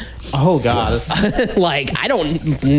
I do think that on the powerful, masterful film, but it's funny that we frame the content. It's like, hey, it's a lad day. Let's watch all these movies, and then just like, Yeah, it was great. Secret Sunshine, like, ugh, fuck. Seems like it was a pretty normie list, though. It was. That's why I included it. I was like, okay, this is kind of like mainstream kind of. But you know, it had some, I think, fair choices. So, Cannon? All right. Number 2, we got a fun one. It is top 10 wrestlers with failed acting careers. Hooray. Ooh. The list must be fairly long. It's like, I would argue that some of these actually had like a semi. I mean, none of these guys were going to be fucking De Niro, but you know, they got like parts in like pretty decent movies, some of them franchises. This one not so much. Number 10, like I said, he would be mentioned. RVD. He's done a lot of straight to DVD ventures. Straight to RVD. Straight from the hip, Jimmy. That was fucking good. I don't know who this is. This Rob Van Dam, we mentioned him earlier. Okay. It's famous. Like he does a splits like RVD. Actually, kind of look like Jean-Claude Van Damme a little bit. He does resemble him in the face. Okay. I'll pull up a picture for you. You know what RVD 420 means? I just smoked your ass. Hey, you remember that bit from like 30 minutes ago? Yeah, I just did it again. Number 9. Oh God, yeah, this one should have been higher. I mean, this is one of the worst ones. We have Kane, mayor of Knox County, Tennessee, right now. Yeah. He is famous quote unquote for being in See No Evil 1 and 2, two very bad horror movies that WWE films produced, and I have to. And they did bring up the whole May 19th thing, which was the release date of the movie, which WWE made into a storyline. And wasn't it supposed to be like the day that his parents died? Yeah, or like some the day he shit? set the house on fire. But then it turns out that was the day the Undertaker set their house on fire until it was actually Kane. Yeah, the Kane and Undertaker family history is a convoluted bowl of bullshit. Yeah, the family tree is just like one branch, and it's just twisty. Yeah. It's like, what if these undead demon brothers were just like really fucking petty? And you know what, Kane? You were a lot cooler when you were a demon from hell. It was a lot cooler when you shut the hell up. Exactly. When you didn't talk, that's when you ruled. That's when you ran. Who are we talking about, Taker or Kane? 97 Kane. Although little me freaked the fuck out when he talked for the first time and he said, "Suck it." I was like, yeah. Number 8, and this is the one I mentioned. I think this might be a little unfair. Kevin Nash.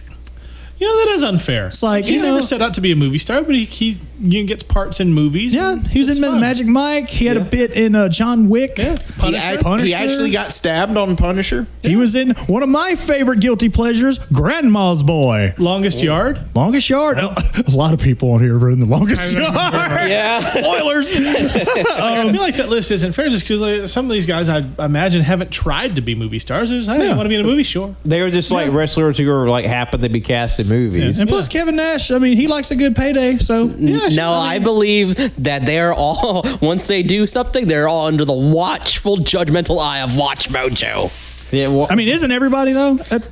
Realistically, Yeah. in the grand scheme of things, Especially if your name is Mojo. you're getting watched. Mojo Raleigh, watch out. All right, I'm not gonna lie. There is one movie that number 6. Oh, I'm sorry, I'm skipping ahead. Number 7, I think should have been higher because the movies he starred in were complete dog shit. I'm talking Blade, Trinity, and The Chaperone. Triple H. I've seen The Chaperone. Have you seen The Chaperone? I've seen The Chaperone. Good God. I did a double feature with that and that Big Show movie where he played Knucklehead. That's the one. God, no! I've seen that fucking movie.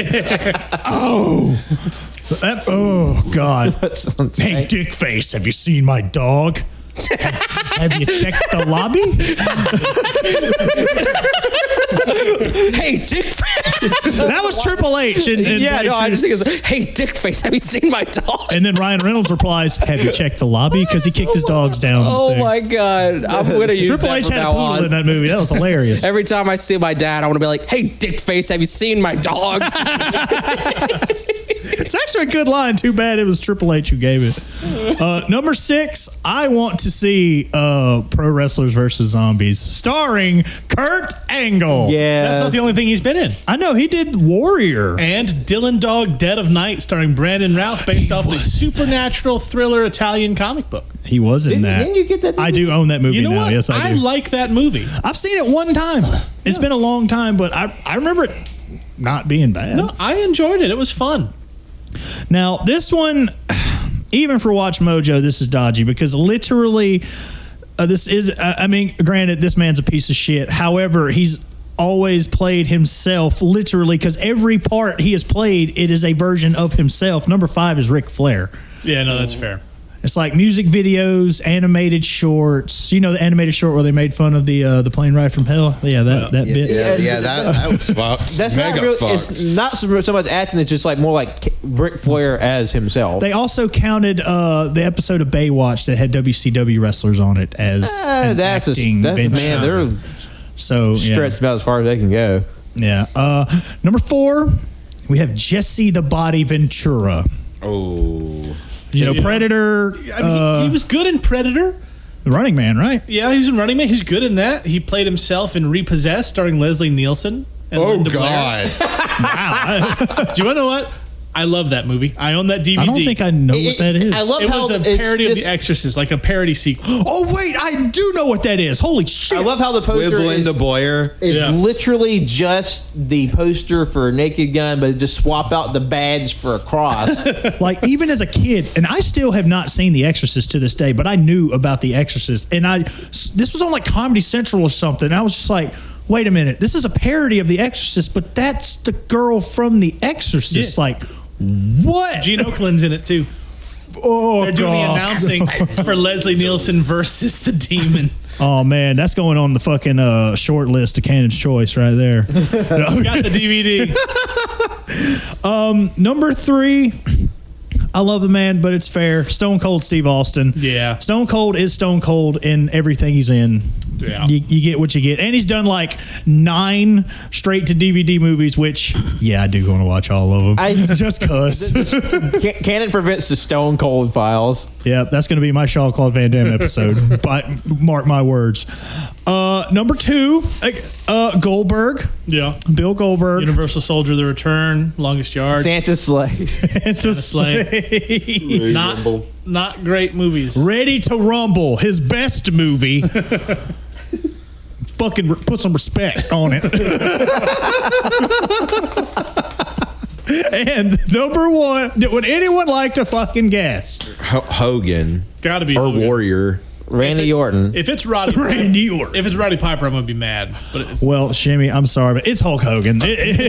Like Suburban Commando. Yep. Mr. Mom. Mr. Nanny. Not Mr. Mom. Mr. Nanny Nanny. with muscle. No, that's Santa with muscles. yeah, Three Mr. Ninjas. Nanny, maybe. I think so. Yeah. I don't know. It's Thunder in Paradise. Yeah, the movie that turned into a show. Fucking Three Ninjas movie. Yeah, like was Suburban Commando. I've never seen it, but for some reason I remember the Undertaker also being in that. Yeah, movie. he was the villain. It's fucking awesome. But yeah, that is my number 2 in the 5. I like it.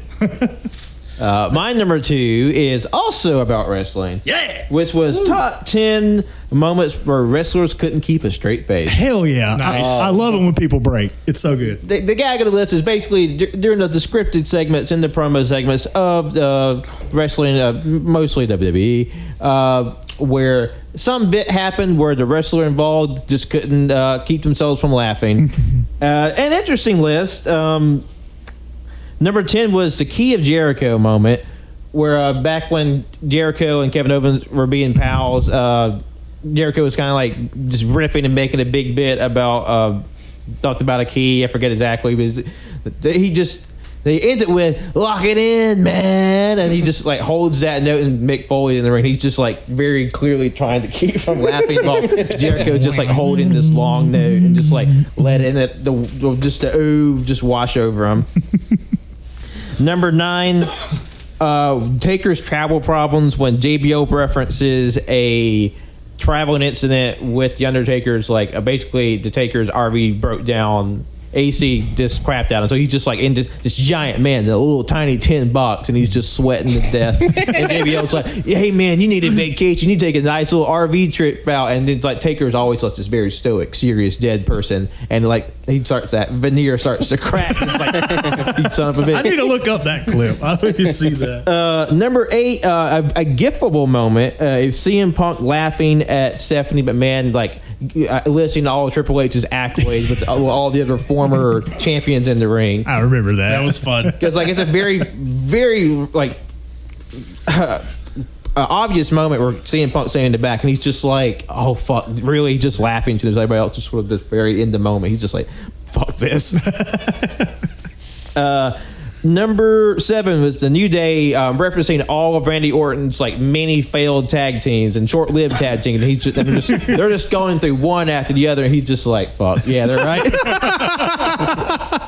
I would have looked that one up too. That was a good moment. Number 6 was Paul London Smiles. Oh, that got him fired. That got him fucking fired. How fucked is that, man? Because there's a bit where in the storyline that Vince McMahon was this was leading up to the quote death of Vince McMahon, where he sort of walks through the back stage, the venue, and like all the wrestlers are there, sort of like looking very like confused and solemn. But Paul London is the lone person that's standing in the corner, just cheesing ear to ear, and it's like he was just like he kept breaking during that whole bit, and after take, and then when they saw that he did it, they fired him for it.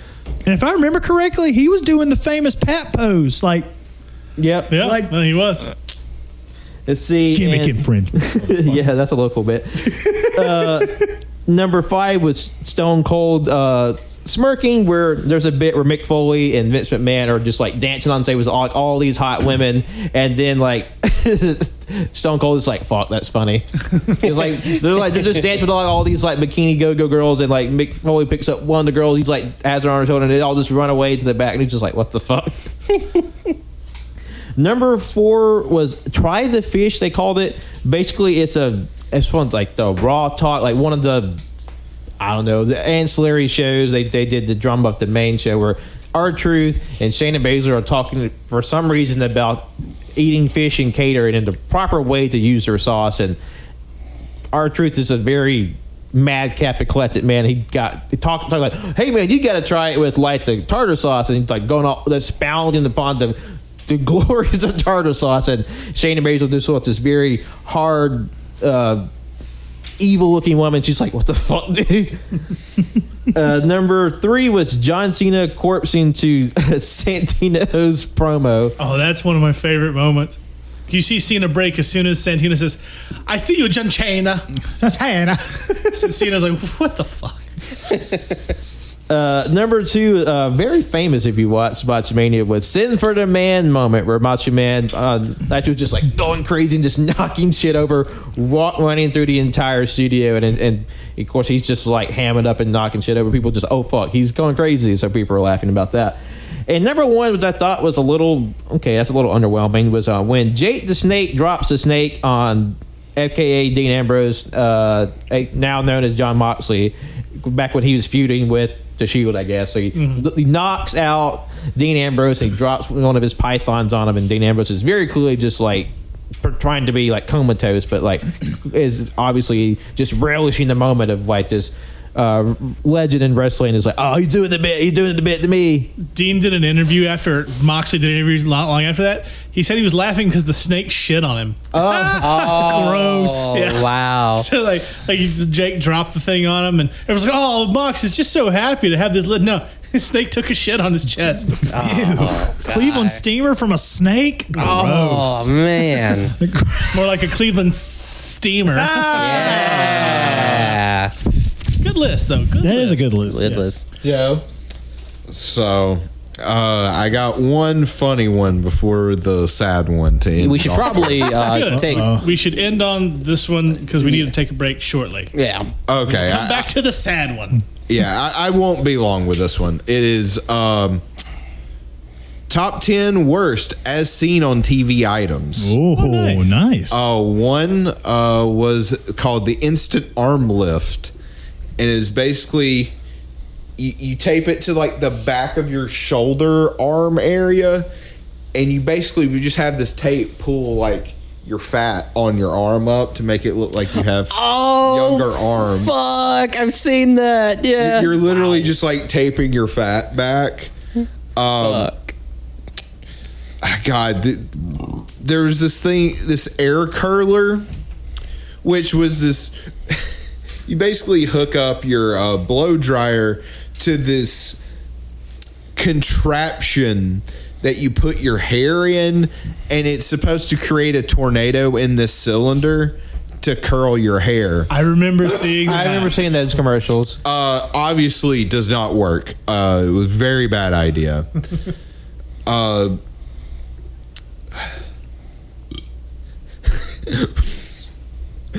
It was better marriage blanket, which You made that up. no, I did not make this up, and it's even funnier what it's supposed to solve. It's basically supposed to solve your partner partner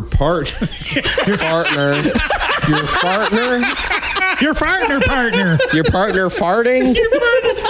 It's a Dutch oven, essentially. We gotta buy one for show.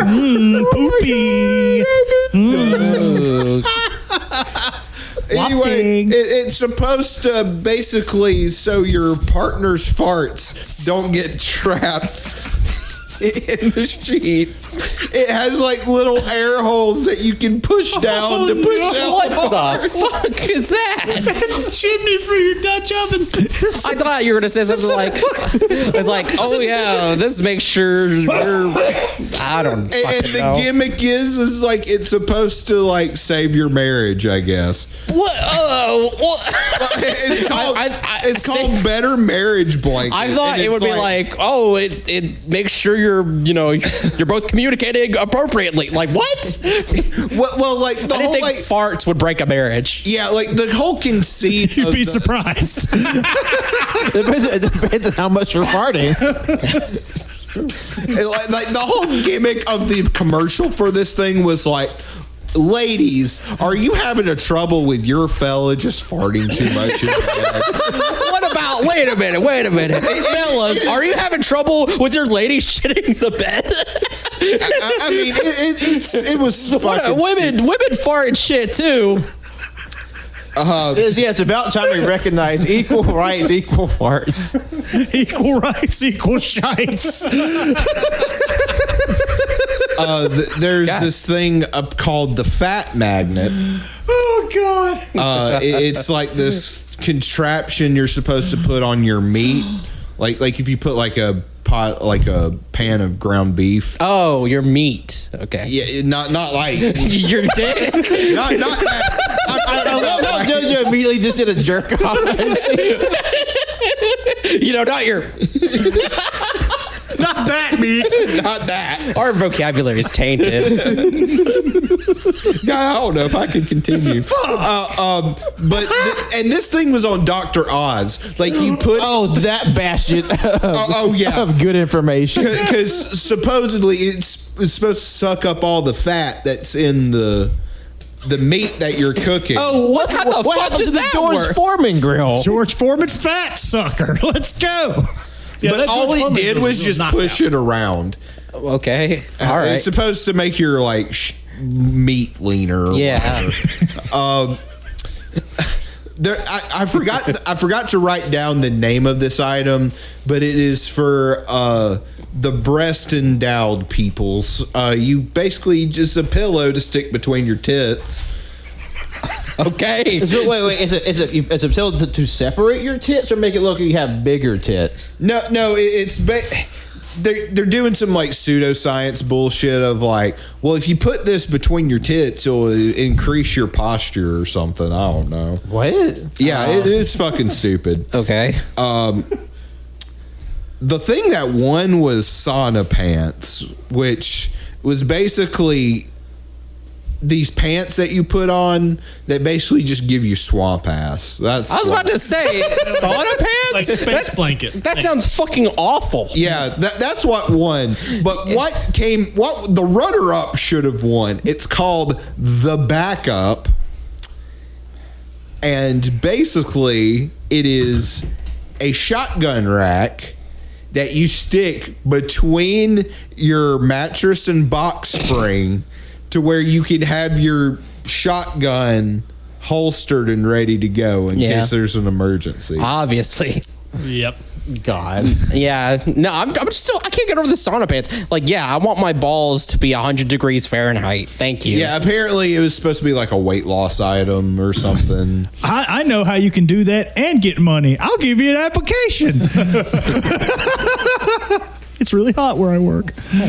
But yeah, that was whatever the fuck that list was. Like, Well. We're going to take a quick break so you can go look up your own boob pillows, and we'll be right back with the final two from each of us for the top 5, top 10 Watch Mojo list. What's your ideal ball temperature? 72 degrees Fahrenheit.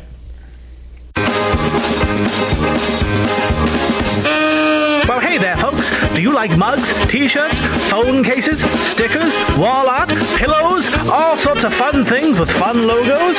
Well, if you do, head on down to tpublic.com/user/caging greatness for all sorts of great merchandise and support your local creators. That's us! Hooray! I thought we were recording. No, we're recording now. Oh, we're recording now? We're recording now.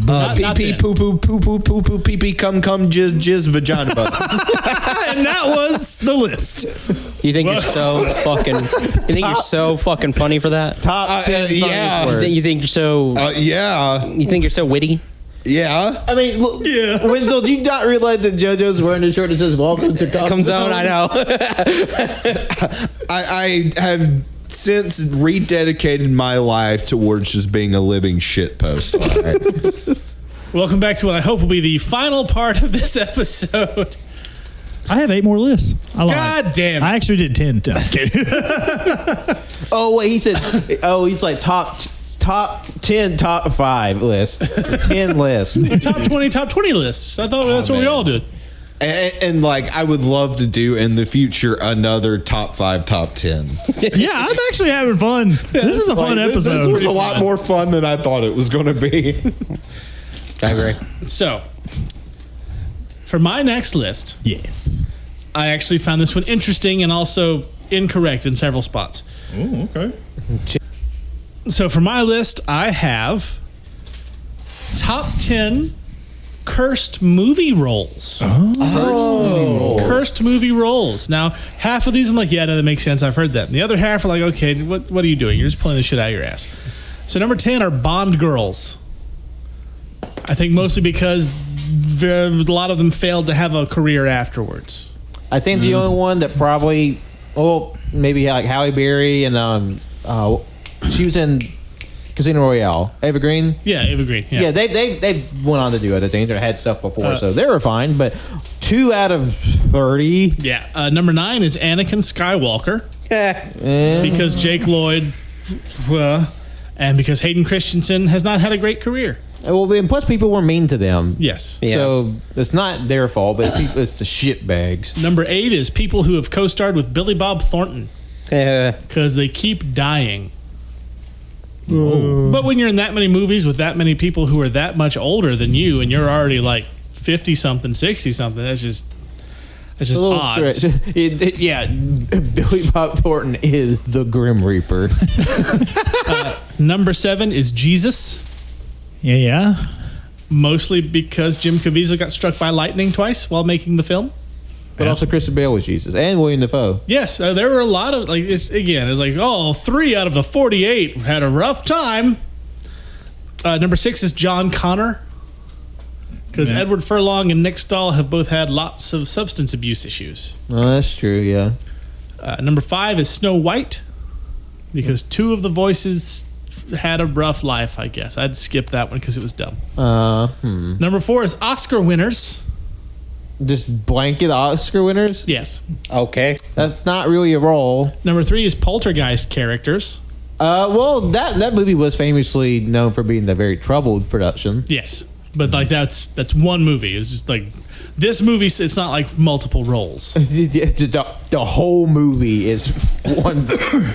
Number 2 was Superman. Yeah. Because of 2 of the people who played them.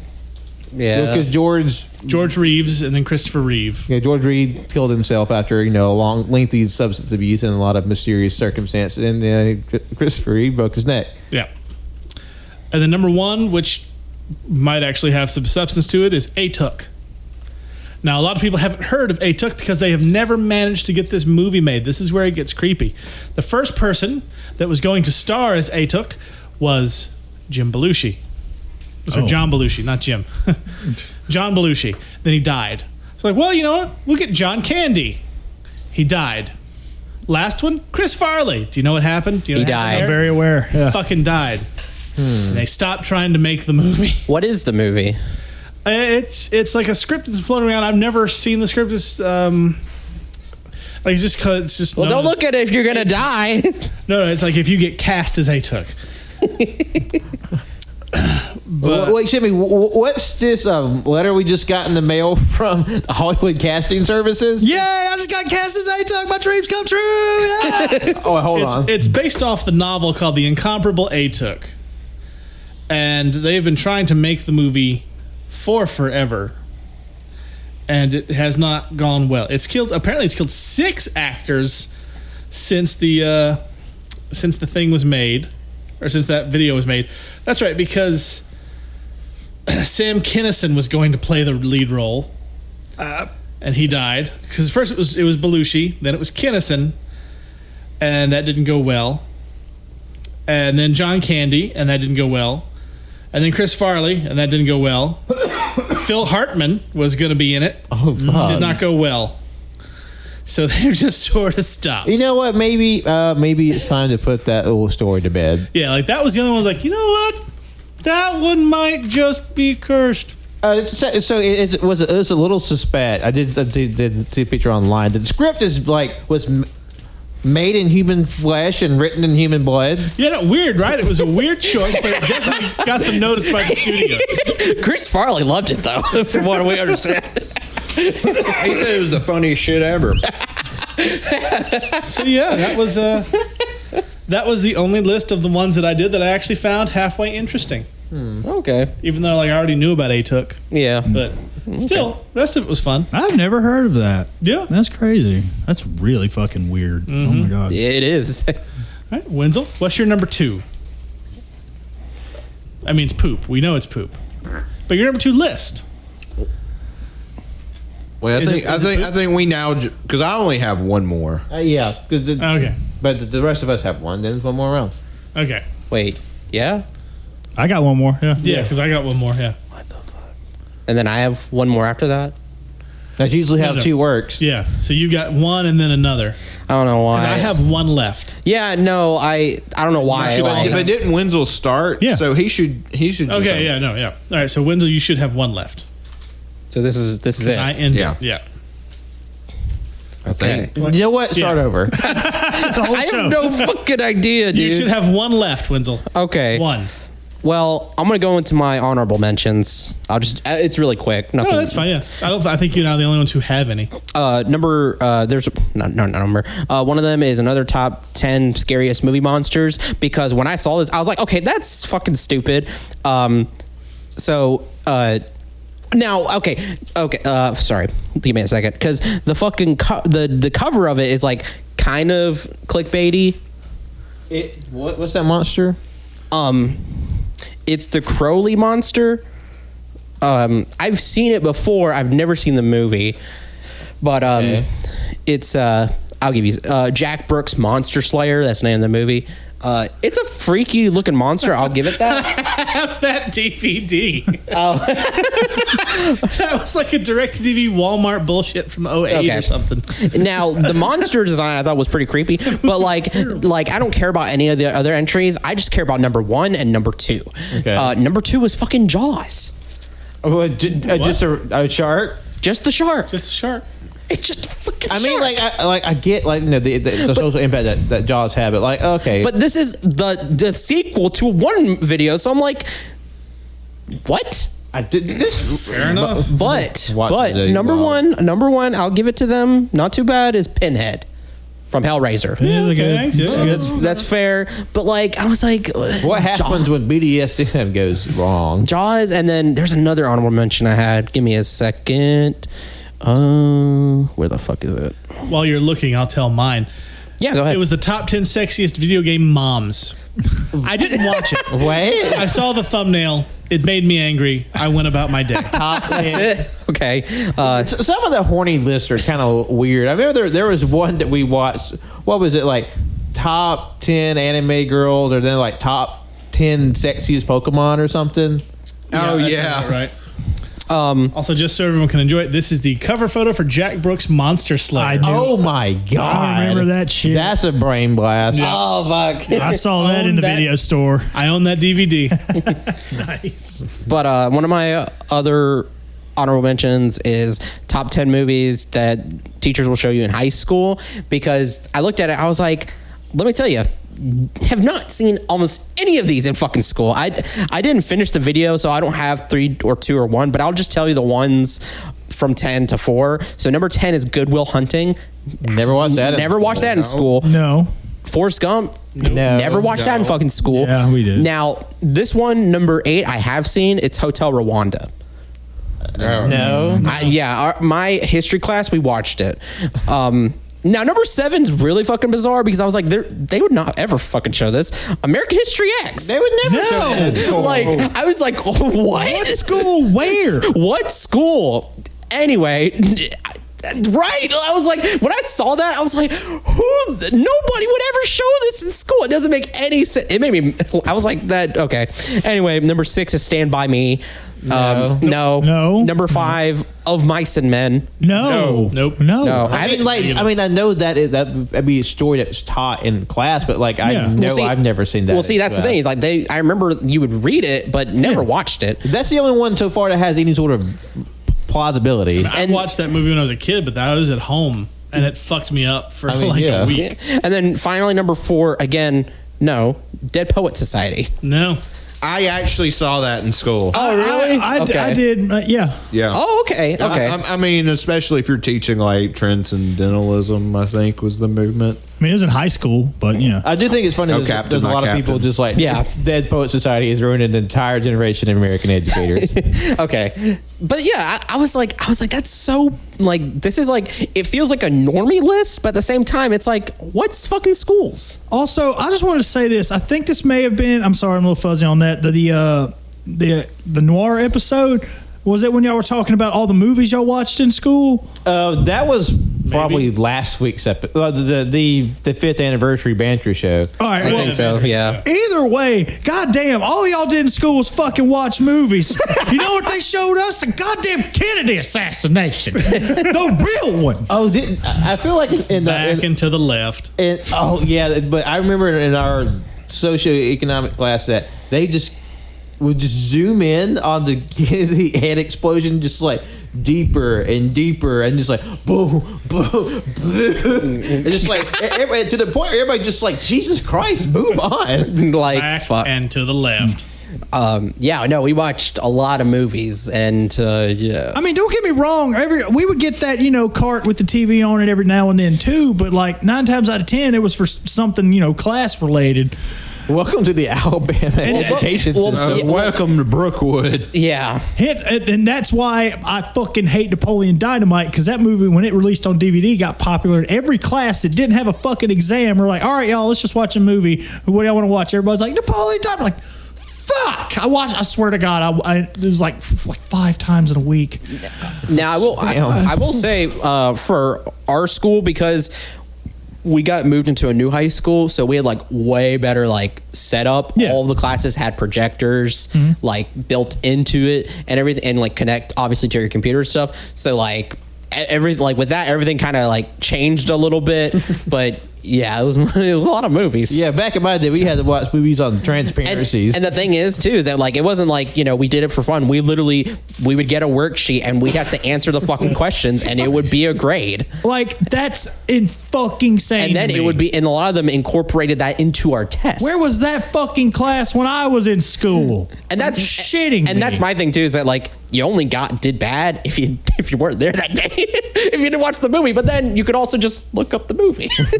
So yeah, I would have done. Yeah, what was the timestamp where that dude got curb stomped in American History X? Jesus. Okay. But like seriously, what fucking I know what they're smoking crack or something. No, for real. Like when I saw that, I was like, no fucking way in hell would you ever see that. Anyway, so this is my official number 1. Okay. It is. Fuck, I didn't write down the name. Sorry. No. I got it. It's another sequel. It's another top 10 scariest YouTube videos. Sorry. Okay. And for that one, now this one wasn't too bad. There's only probably one thing on here that I have to say is like it's not creepy or scary. It's just kind of weird. So number 10 is the Wyoming incident. Does anybody hear that? You might have to do a little backstory. Yeah. So for that one, I don't want to do too much because I think some of these deserve to be watched on their own. Just because I think watching like creepy YouTube videos is kind of its own like fun. They're fun, yeah. Yeah. So the Wyoming incident was just something that happened. I think I didn't write down the date, but it was way back. Somebody hacked the broadcast, and it got like filled with these very like it was during a news. I think it was like filled with just nothing but these creepy images and some voice just saying, you thought you could escape us or some shit. It was just that. It was just like some kind of weird, not prank, but like a pirating weird stunt, basically. That's what that was. Which is also, yeah. Anyway, number 9 is the one that I don't agree with. Is Salad Fingers. Oh, that old like web cartoon. Yeah, that one. So it was an old web cartoon with this really not poorly drawn, but this like very like style like this guy had like these very long fingers and this very not creepy voice, but kind of weird voice. It was just weird. That. How are you? It's like this like weird like purposely unsettling like cartoon from like early 2010s. Yeah. And it only builds tension by playing like very dissonant like chords in the background. Yeah, it's not really scary. It's just weird. That's it. Number 8 is Haunt. It just kind of, it's like sorry, give me a second. This is like one of the few videos that like I watched. Okay. Anyway, yeah, it's just about all, like it's like a found footage, like haunting kind of thing. Okay. Number 7 was the Swedish Rhapsody. I think that's a fucking it was like not animated. It was not claymation either, but it was kind of like a little like not short stop motion, yeah. And it's creepy, it's scary. I give it that. My dead great grandma's coffin in my own backyard. That's number 6. I don't know why I whispered that. I can't honestly, I can't remember that one, so we're not gonna. Number 5 is username 666. That was like a YouTube channel with like very fucking creepy ass like just kind of, it was like the old days of YouTube. Wasn't it where like I remember like a very bright red screen? Yes, that's. Oh man, you're doing some digital archaeology in my brain right now. Okay. Number 4, and again, I'm sorry because like when I looked at this, I just have this to go by because I watched it and then I didn't write anything down. So I'll be honest, Pat, don't worry, you're not the only one that did this very hastily.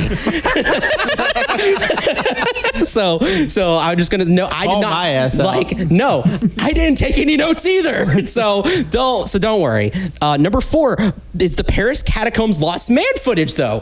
Has anybody seen that? I've seen that. That is so fucking creepy. That is fucking scary. Okay, so it is as it is. A guy is going through the Paris catacombs and he's just like walking around and stuff, but he gets fucking lost and he doesn't know his fucking way. Like he doesn't know how to get out or anything. And like the way the footage is like, he's like breathing really heavily and he sounds like very paranoid and it's as if something's like following him. He's like, he keeps looking back. He's like, what the fuck is that? And then at some point, it's so fucking good. He starts running, just dead sprint, like running, like terrified. He drops his fucking camera and you just literally see him running. Just because I remember watching that. That was on like a TV show called Scariest Places on Earth. And they did a segment about the Paris catacombs, and like, I remember of all the episodes, that was one that genuinely like freaked me out because like they only found that cassette and that camera in the tunnel because like the Paris catacombs is like this giant, massive like it's still like largely not really explored, but it's old, it's decayed, it's falling apart, and people go like urban exploring there. And there's been many cases of people going in there getting lost and dying, and like removing any sort of supernatural aspect of it, just the fact that there are people who've gone in there and never come out is really scary. Yeah, no, it was a very like jarring video. That's fucking spooky. It is. It's really fucking good. Well, good for him. I think he had I think he had a bad time. Good for whoever uploaded it, I guess. I think he would say it was bad. Number 3 is Japanese Ghost, the Haunted Hospital. Don't know that one. Now, this is really fucking good, too, because it's also kind of found footage-esque, and the best, because I haven't watched the full video, but the best thing that I remember, I'm trying to think how to describe it. So there's a shot, and it's a news reporter. It's kind of like done like a news kind of journalist kind of Interview. Not interview, but like investigative reporting kind of. Yeah. And there's just a segment in there where the woman she like the camera's on her and she's looking at something and she just screams and it's god fucking awful. And then the camera tries to turn to capture what it was, but then it cuts and then it says words on the bottom. Sorry for the interruption, but what happened next made the reporter or whatever go insane. Whoever saw this footage went insane, and that's like it's pretty damn good. So it's pretty fun. Anyway, give it a watch, I say. Number 2 is I haven't watched this, but I know about it. It's called Begotten, and it is a black and white film. And I can't really describe it to you because I think I know what that movie is. It's kind of just some batshit crazy stuff, and yeah, it's man. It seems really pretentious and it's basically the retelling of the Book of Genesis, but like you would never figure that out because it's just it is scary and it legitimately has some very fucking crazy footage, but like it was kind of passed around in the art house scene or whatever, and that's kind of all I can tell you about it because there tries to be they've done some showings and stuff like that, but other than that, it's and number 1 is the Annalise Michelle exorcism audio tapes. Never heard of that. It's some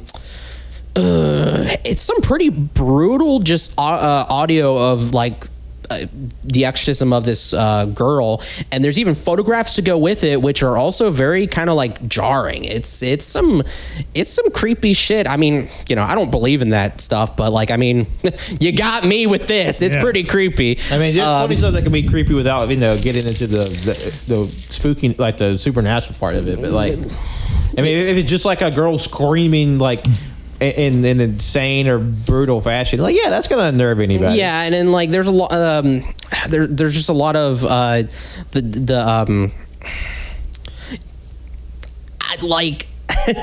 really think anybody who can seek this out, go seek it out for yourself. Have some fun. That's what I think. So that's my number 1, and those were my honorable mentions. Thank you for having me. I'm Guy. Bye. Hell yeah! Goodbye, Wenzel. He's leaving for some reason. There he goes. Bye. All right. Well, my number 1 of my top 5, top 10 WatchMojo lists are top 10 comeback lines. These are basically clapbacks in movies. Nice. Those are fun lists. A lot of these I have not seen. A lot of these I have. I don't know. It's actually about 50-50 here. So, actually, I'm 60-40. But I've said it before. I'll say it again. I've actually never seen any of the Alien movies. What? I have not seen them yet. What? I mean, I have the first 4. But that was Wenzel climbing the walls, which is weird because he just left. Here he is. I was gonna do a bit of like, or Wenzel says goodbye, and then we just intersect like an audio bit, and that was the last time anyone ever saw Wenzel. No, he just like entered that nightmarish laugh of his from like that other podcast. That was a good fucking bit. That was hilarious. I actually went back and added your insane laugh after that inappropriate moment. It's like 5 or 6 times. It's great. But no, this line from Aliens, the character Vasquez is apparently it's like what we like to call in the house a muscle mommy. Yes. Yeah. And the line goes, some dick wipe goes, "Hey Vasquez, have you ever been mistaken for a man?" Vasquez replies, "No. Have you?" Got him. Got him. Number 9 comes from Once Upon a Time in the West. Again, a movie I have not seen. There's like a little showdown taking place. And then I believe the character's name is simply Harmonica because they play the harmonica. Mm-hmm. Makes sense. And says he's looking at three dudes there, and he says, "And Frank?" He's like, "Frank sent us. Did you bring a horse for me?" "Well, looks like we're..." And then the guy starts to snicker, and he says, "Looks like we're shy one horse." And then Harmonica simply replies, "You brought two too many." And then bullets start flying. I don't know why I'm fucking laughing. Honestly, I feel like this list could have been better, but never. I didn't find another top 10 movie clapbacks. I mean, it might be down in the hundreds of thousands of the Mojo videos. This next one is from a movie that I have seen. It's called Superbad. And it's the scene where they're on the soccer field, and the kid was like, "Hey, get up. It's like we're down 2 points. Get the fuck out of here." He's like, "Hey, man, it's just soccer." And he says something like smart-assy, and then Seth just replies, "Hey, Greg, why don't you go piss your pants again?" He goes, "That was like 8 years ago, asshole." He just says, "People don't forget." Yeah. Pretty funny bit, actually. The next one is number 7. It's from The Big Lebowski. "Are you ready to be fucked, man? I see you rolled your way into the semis. Dios mio, man. Liam and me, we're going to fuck you up." Well, yeah, sorry. "Yeah, well, you know, that's just like your opinion, man." I've used that GIF reply to so many things in my day. Me too. Evergreen GIF. Okay, close personal favorite of mine. At number 6, we have Die Hard. "Do you really think you have a chance against us, Mr. Cowboy?" "Yippee-ki-yay, motherfucker." Yeah. Yeah. Okay, that's weird. All right, now the video, it's just a little bit of it, but I believe this whole interaction is like just a back and forth of just snark, and I love it. One of which is coming from a character named Stark. This is from the first Avengers movie. The interaction between Steve Rogers and Tony Stark. It's like, "Big man in a suit of armor. Take that off. What are you? Genius, billionaire, playboy, philanthropist." Yeah. Blah, blah, blah, et cetera, et cetera. That whole tidbit is like, it's just great. It's just so. And fast forward, what does it say? It goes, "A hero like you? You're a lab rat, Rogers. Everything special about you came out of a bottle." And it's like, oh, God damn it. That's always been such a fucking good line. It's so fucking good. Like, that whole interaction is just so good. Like, "Put on the suit. Let's go a few rounds." It's like, and then they fought. They do it so hard in their suits. Number 4 is from Good Will Hunting. It's a scene where it's like this one douchebag's trying to get this girl's number, and then like Will ends up getting it. He like knocks on the window. "Do you like apples?" Dude just goes, "Yeah." He goes, "Well, I got a number. How do you like them apples?" And they slap the girl's phone number on the window. The next one is, oh man, it's from I can't even say the full quote, but it's from the movie In the Heat of the Night. I've never seen the movie. I watched the show back in the day with my grandparents. It was a continuation. Yeah. I fucking love this movie, though. I do want to. Isn't there like a Criterion or something of it? Yeah. Anyway, I'm assuming this is from the racist sheriff or whatever. Yeah. This is Virgil. That's a funny name for a word I'm not saying. Boy that comes from Philadelphia. What do they call you up there? And he just simply says, "They call me Mr. Tibbs." I love that line. It's a good line. It's fucking solid. I do want to see that movie. Number 2. It's from A Few Good Men. Oh, yeah. It's like, "You want answers? I think I'm entitled to. You want answers? I want the truth. You can't handle the truth." Yeah. And, man. I'm up there on that wall. You need me on that wall. What the fuck is this? Great performance. And number 1, and damn it, this movie has been showing up a lot in here tonight, but... Rhett, Rhett, if you go, where shall I go? What shall I do? Frankly, my dear, I don't give a damn. That was a very uncomfortable episode of Good Mythical Morning. Frankly, my dear, IDGAF. And that was my top 5, top 10 Watch Mojo list. Very nice. Snaps all around. That's very good. Patrick, Very good.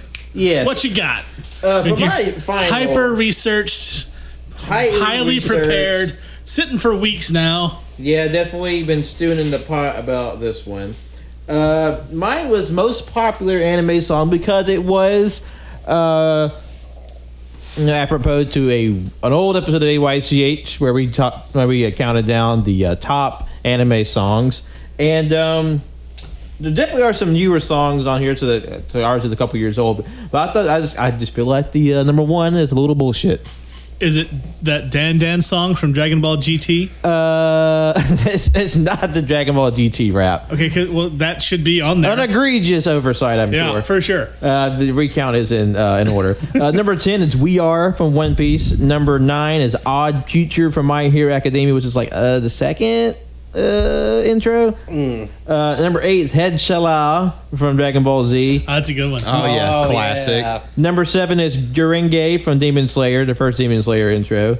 Number 6, a surprising entry, Cruel's Angel's Thesis is number 6. Nice. I think that. Wait, what's the name of this list again? The top 10 most popular anime songs.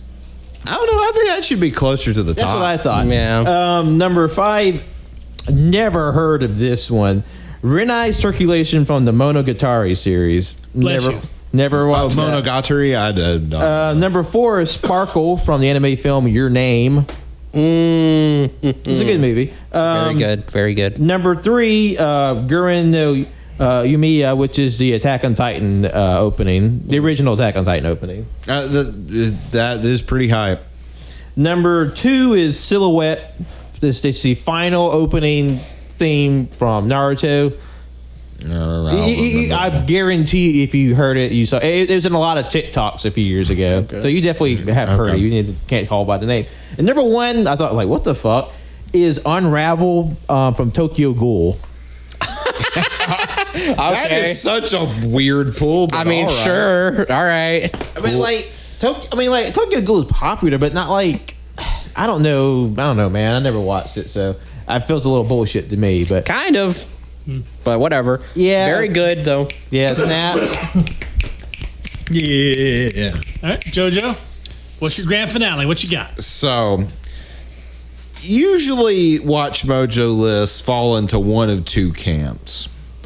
The first one being, it's kind of the safe and obvious choices, you know, the most inoffensive to get people to watch.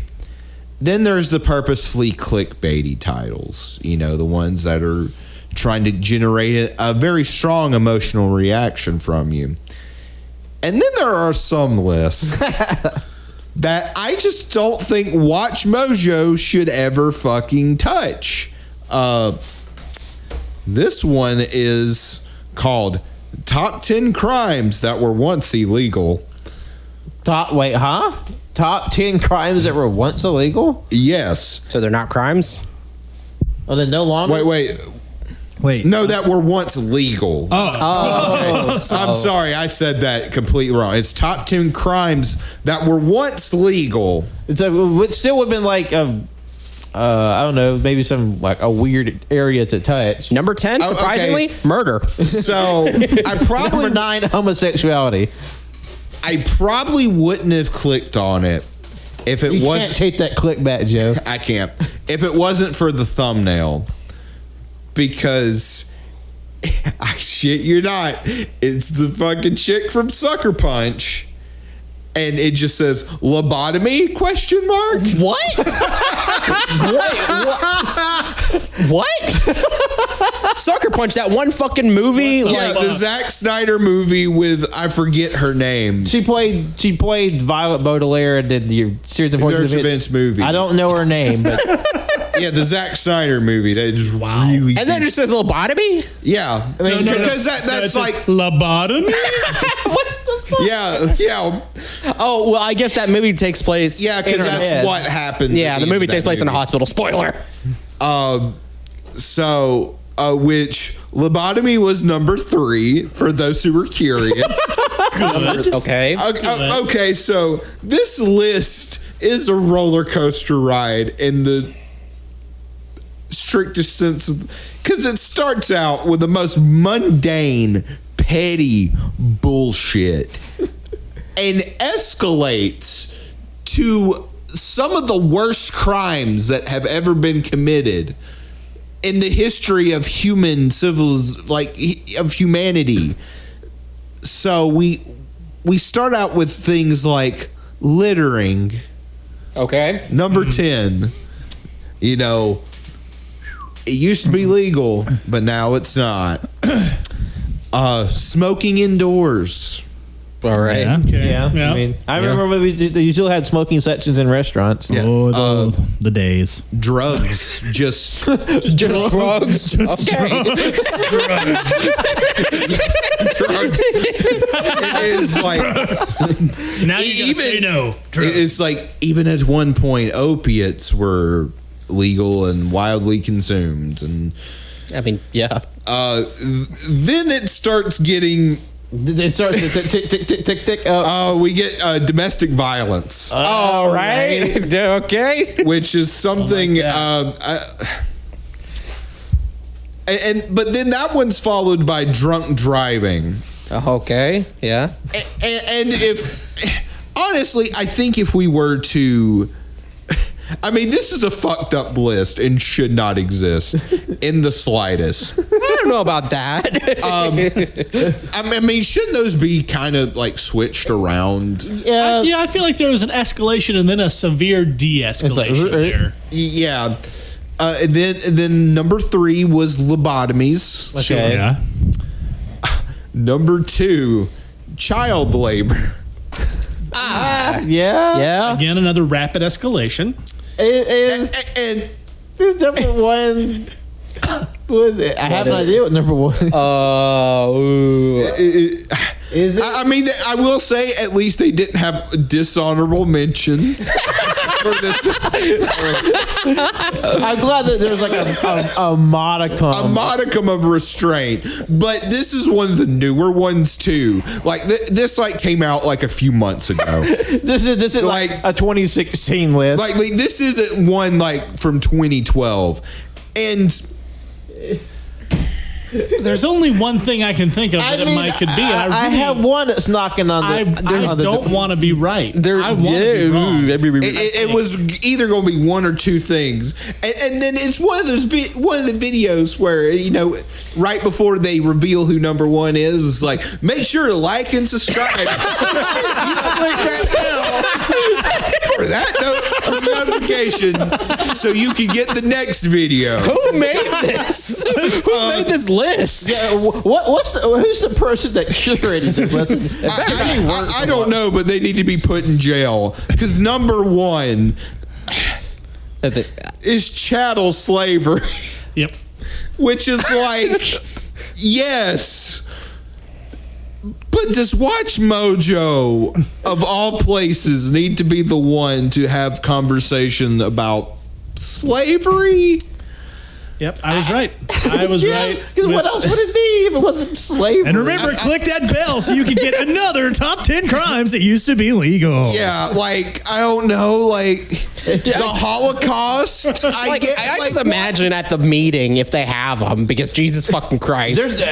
Funnily enough, there is no oversight. They're like, just imagine all of the the hosts or whatever are there, and they're like, all right, what's everybody doing videos for this week? I'm doing a video about top 10, video game end scenes. I'm doing a top 10 musics of the 2010s or whatever, and then somebody's like, I'm doing top 10 crimes that were legal.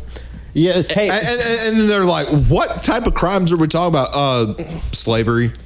And they're just like, you know what? Yeah. And then like the same person came out with their follow-up video. It's like top 10 most kissable serial killers. Because there are some true crime ones, and that can get a little creepy, like kind of weird if you don't like handle that properly. And then there's another one where it's like top 10 popsicles I stuck in my ass. And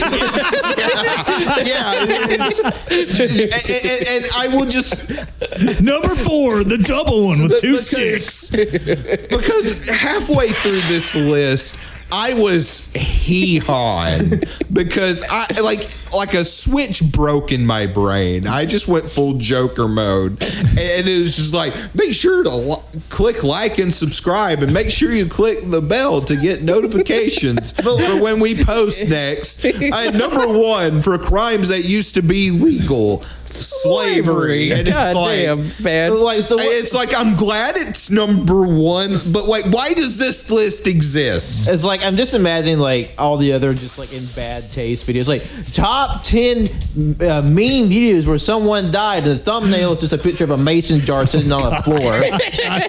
I'm not liking the face Jimmy's making right now. I like the idea though of like the one of like top 10 popsicles I stuck up my ass, but it's just like a guy like, whoopsie. How'd this get up here? Number 1, ice cream sandwich. I know it's not.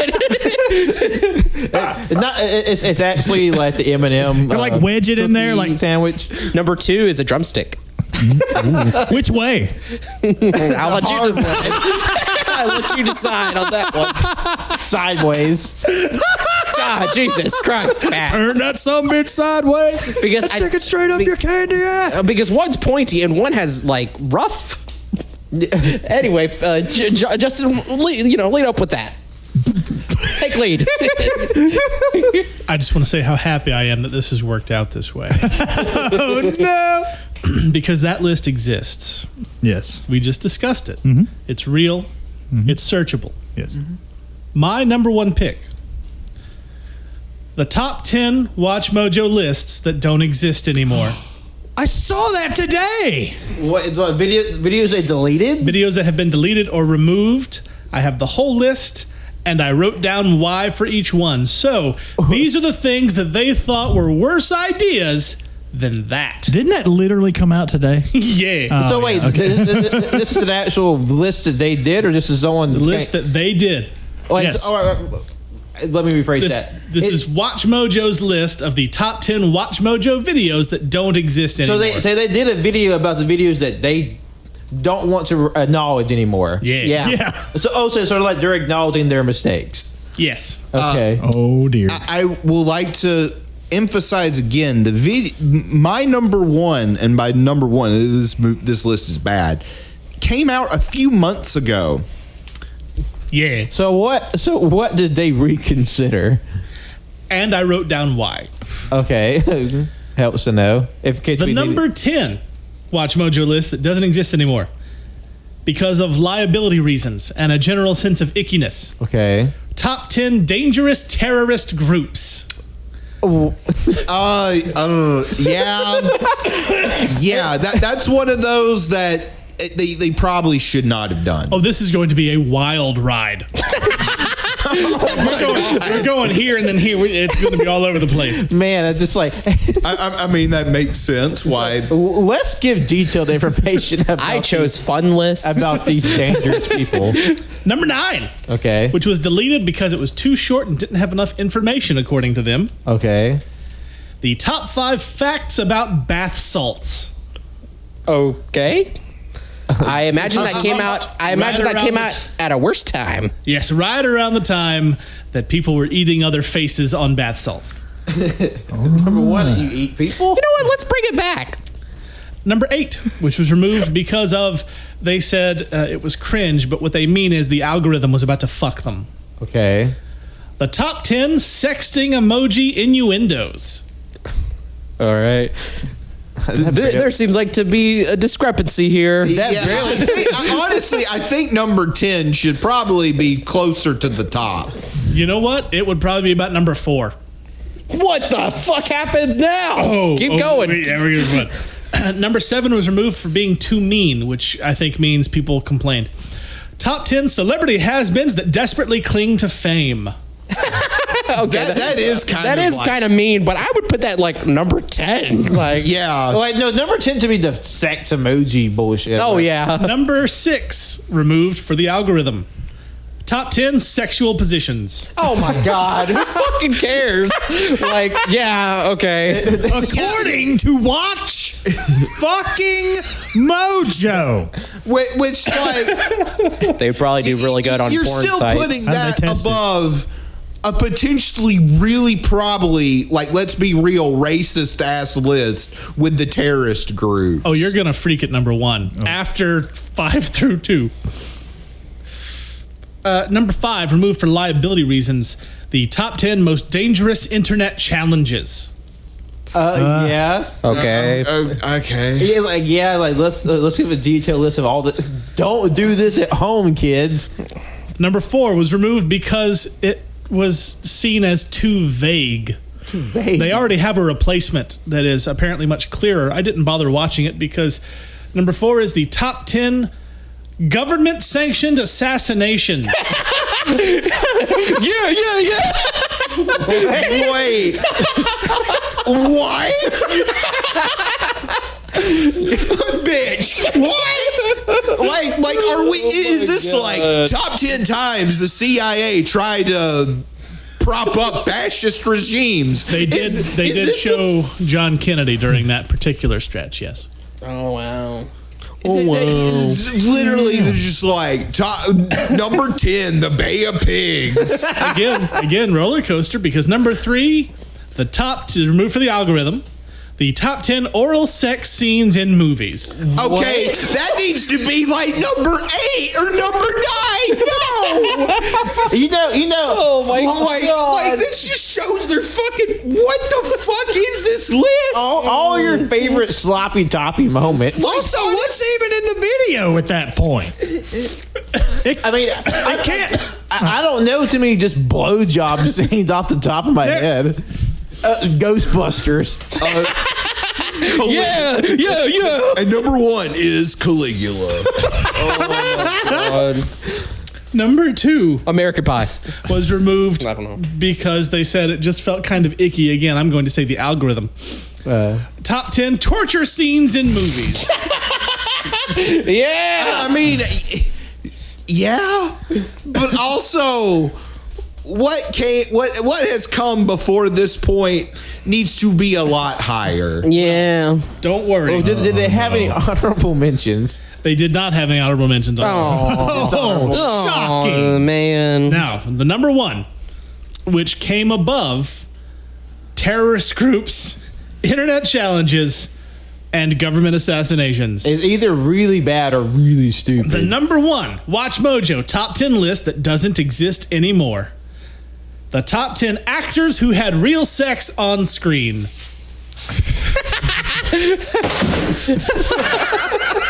fucking kidding me? Jojo just launched a chair across Launched the chair. the headquarters. There you go. All right. I'm surprised. Like top 10 times WatchMojo. I don't know. I want to go home now. Like WatchMojo counts down the top 10 live leak videos. I'm just trying to think, like, actors having sex live, government assassinations. You know what? Sex is bad. Oh, God. That's why that we was need removed. to ban condoms. That was removed because of the algorithm, by the way. Yeah, it's not so much more. You know what? Sex is bad. Ban condoms. Married people are the only ones that can have sex, but they just gotta breed. They have 1,000 fucking children. We need to increase the domestic supply of infants. we need to raise up the population. Hey, Jojo, you okay? Jojo is despondent. All around. Aren't you happy? Aren't you? All around me are familiar places, worn out faces, worn out faces. I can't express how happy I am that I saw that list today and I saved that shit for last. Perfect. That was my crowning achievement. The crown jewel. Oh, a good capper to put on the end of this crapper. Also, listeners, that shattering noise you heard was JoJo's spirit. And also a chair being flung against the wall. I apologize. That was a lot more dramatic than it needed to be. But it was hilarious. Damn. Hey, only audio. Am I right, folks? That's the first time a chair's been flung on the podcast on the network? Not far from it. Oh, okay. Just making sure. I just want to detract from that. I just want to put a note here to my list from my final list. Number 8, I said Haunt. I was right. That was the little stop motion video. Number 7, the Swedish Rhapsody. That's like a very weird audio visual experience. And then number 6, my dead great grandma's coffin in my own backyard. That's kind of like a not found footage, but yeah, kind of a guy opening up the coffin of his great dead grandmother dead. It's fucking disturbing, but I just want to put that note in there for anybody wondering. Gotcha. Or you can seek out the WatchMojo video for yourself, but yeah. If you want to get a little spooky. Top 10 times WatchMojo got spooky. Top 10 WatchMojo moments. Top 10. Top 10 cringiest WatchMojo moments. Top 10 moments WatchMojo should have done better. Yeah. Top 10 times WatchMojo maybe should have not. Top 10 times WatchMojo was accountable for someone's death. Top 10 WatchMojo. Yeah. Top 10 celebrity feet pics. Yeah. What, we got to ban that one. That one's got to go. But wait a minute. You know we don't have to ban top 10 biggest atrocities. Or like top 10 Nazi doctors. I just want to again remind you all that they did redo the government assassinations video if you want to go check that out. Fuck. Yeah, they made it less vague in the new one. There was a link in the video. They had to clean it up, for sponsors.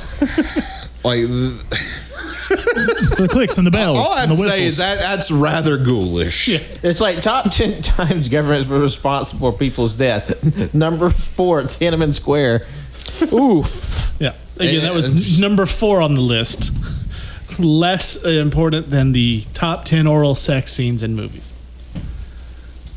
Thank you all for listening to this episode of Caging Greatness. I ended up having a blast. Like this was very fun. This is a highlight of my week, and it's only Monday. It's definitely what we call AY's Shades, a hee-haw. Man, this went on long. Yeah, this is a lot longer than I was. This is a chunky boy. By the time we get around to saying goodbye, it will be a 3-hour episode without the commercials and other shit. Nice. So, damn, you're welcome. Yeah, that's what happens when Wenzel's on the show. Never again. I'm kidding. It was fun having you, Wenzel. I enjoy your company. And we never saw Wenzel again. So, Wenzel. Yeah? Where can the people find you on the internet? That's a good place.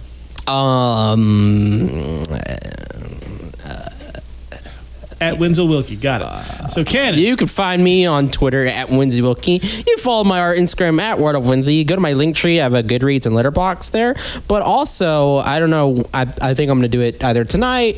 And by the time this episode comes out, there should be 1 or 2 posts. I actually opened up a new account on Instagram.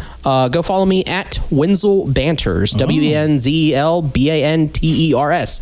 It's just an account where I just talk about books. Nice. So I have good Goodreads reviews and stuff, but I want to put kind of discuss more on a place that's not Goodreads. So that's what that's for. I just talk about books, and yeah, go follow that. Thank you. And I have been That Cannon Guy. You can follow me at That Cannon Guy on Twitter, Instagram, Letterboxd, Goodreads, and TikTok. And today at work, one of my coworkers informed me that There Will Be Blood is one of the worst movies he has ever seen. That's a shoot, brother. Sounds like There Will Be Blood. What's their name? Dox them right now, and I'll throw this spirit ball at them and kill them. Is it that fucker with the anime titties on their car? No, that person doesn't work with us. God, that was just straight boobies on a car. For this fucking Jeep car bullshit. It's covered head to foot in like anime girl headshots. There's a fucking picture of Sakura from Naruto with her naked tits out, wrapped up in the fucking Japanese rope bondage style that said, I don't use airbag, I use titties like a man or some shit. And there's a sticker on the driver's side window that in the Demon Slayer logo font it just says Pussy Slayer. I hope whoever that is listens to the show so we can tell them that you're terrible and you should feel ashamed of every life choice you've ever made. And then plus, it gives the other anime cars in town a bad name. They're not like this ilk. So, Pat, where can the people find you? Yes, you can find me shaming people with naughty anime cars on Twitter, Instagram, and Letterboxd. John lost his name. And do me a favor, go check out episode 262 of All You Hear Podcast. We released that this past Monday, and it's where we play one of our favorite games, the 5th installment of Would You Rather. And if you want a sterling example of how we have improved and elevated ourselves as speakers on internet and internet radio, that is not the episode about that. It was chaotic, but it was fun. It was very fun. I am JoJo. You can follow me on Twitter at JONIBOH24 and John Newton 12 on Letterboxd. And I have been Shimmy. You can find me at Captain Shimmy's Kind of Art, Captain Shimmy's Almost Music, Captain Shimmy's Toy Box. You can find me here in Tuscaloosa at the comic strip. Sell you comics. It's good stuff. Check out the Cajun Greatness merch page at tpublic.com/user/Cajun Greatness. And be sure to tune in next week where we discuss the film Guarding Tess. And I don't think we'll have a guest host for that one as far as I'm aware. So, I mean, a lot can happen in 1 week, but stay tuned to find out. Never know. We might find some. We'll pull someone off the street. Yeah. Hey, you, come here. Watch a movie with us. So we'll see how that goes. Yeah. Then after that, we have some other big fun stuff planned. Should be a good time. But for now, thank you for listening to those 3 hours of WatchMojo, and hope you enjoyed it. Hope you enjoy half of your workday being taken by this episode. Top 10. And we'll see you later on. Have a good day or sleep tight. Yeah. Whatever. Good night, everybody. Be sure to click that bell to subscribe to WatchMojo. Top 10 government section associations. How absurd. Why couldn't you put the bunny back in the box? How absurd. I'm gonna steal the Declaration of Independence.